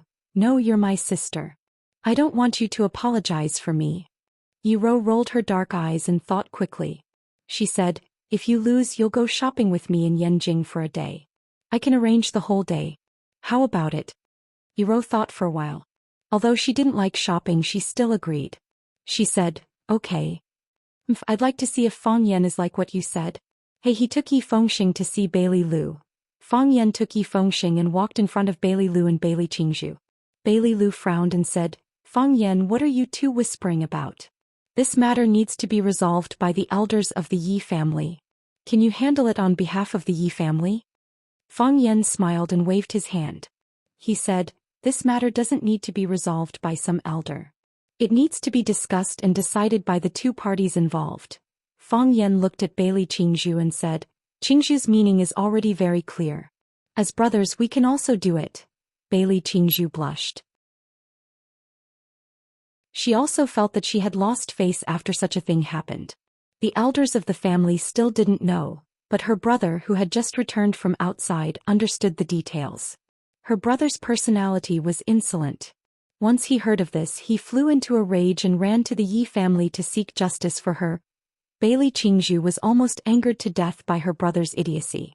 With such a ruckus, wouldn't the elders of the two families know? Bailey Lu looked at his sister and said, "What do you mean?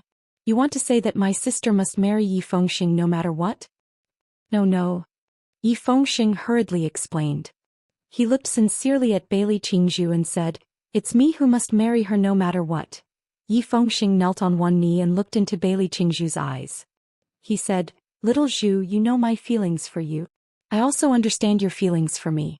To be honest, I wasn't prepared for such a thing to happen. I always felt that I was still a child. Why did I suddenly have a child? After I heard the news, I didn't know what to do. I even hid and didn't dare to pick up your call. I'm a bastard, I deserve to die. I know you must have been very sad at that time. I've let you down.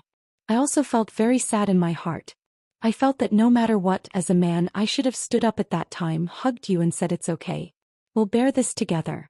But at that time I didn't do it, and I didn't do it well. I've always wanted to go out and have a look. I've always wanted to go out and explore.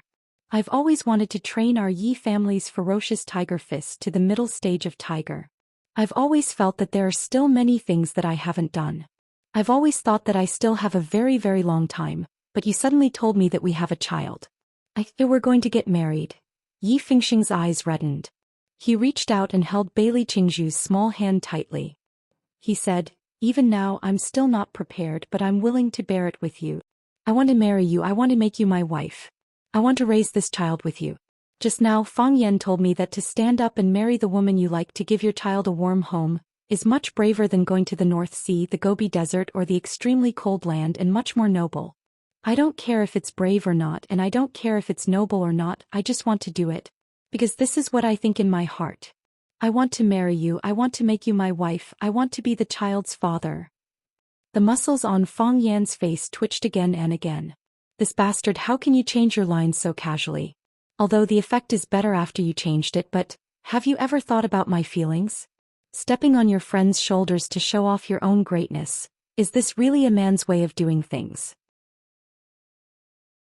Please open your eyes and look, your cousin's future wife Yi Rou is standing at the side and watching. Fengxing." Bailey Qingzhu was tricked as expected. She threw herself into Yi Fengxing's strong embrace. Yi Fengxing fumbled in his clothes for a while, and finally took out a piece of Maitreya Buddha jade from his neck. He said, "Men wear guanyin, women wear Buddha. When I was young, my body was very weak, so my ancestor gave me this jade to keep me safe. This is the only valuable thing I have on me. I'll give it to you as my proposal gift." Yi Fengxing pushed Bailey Qingzhu away, looked at her eyes that were red from crying and asked, "Qingzhu, are you willing to marry me?" "I am willing." Bailey Qingzhu's tears flowed down in large droplets. As she wiped her tears, she nodded continuously. Thus Yi Fengxing put the piece of jade in his hand on Bailey Qingzhu's neck, and then forcefully pulled her back into his embrace. "Qingzhu, Fengxing." Just like in the movies, after the male and female leads called each other's names, they hugged each other even more tightly. The rims of Feng Yan's eyes were also red. He walked in front of Yi Ro, reached out and hugged her, saying, "I'm so touched I'm about to cry." You're tuning in to the Zhou Xian's Legacy YouTube channel. Don't forget to subscribe and join us on this journey to catch the most captivating stories.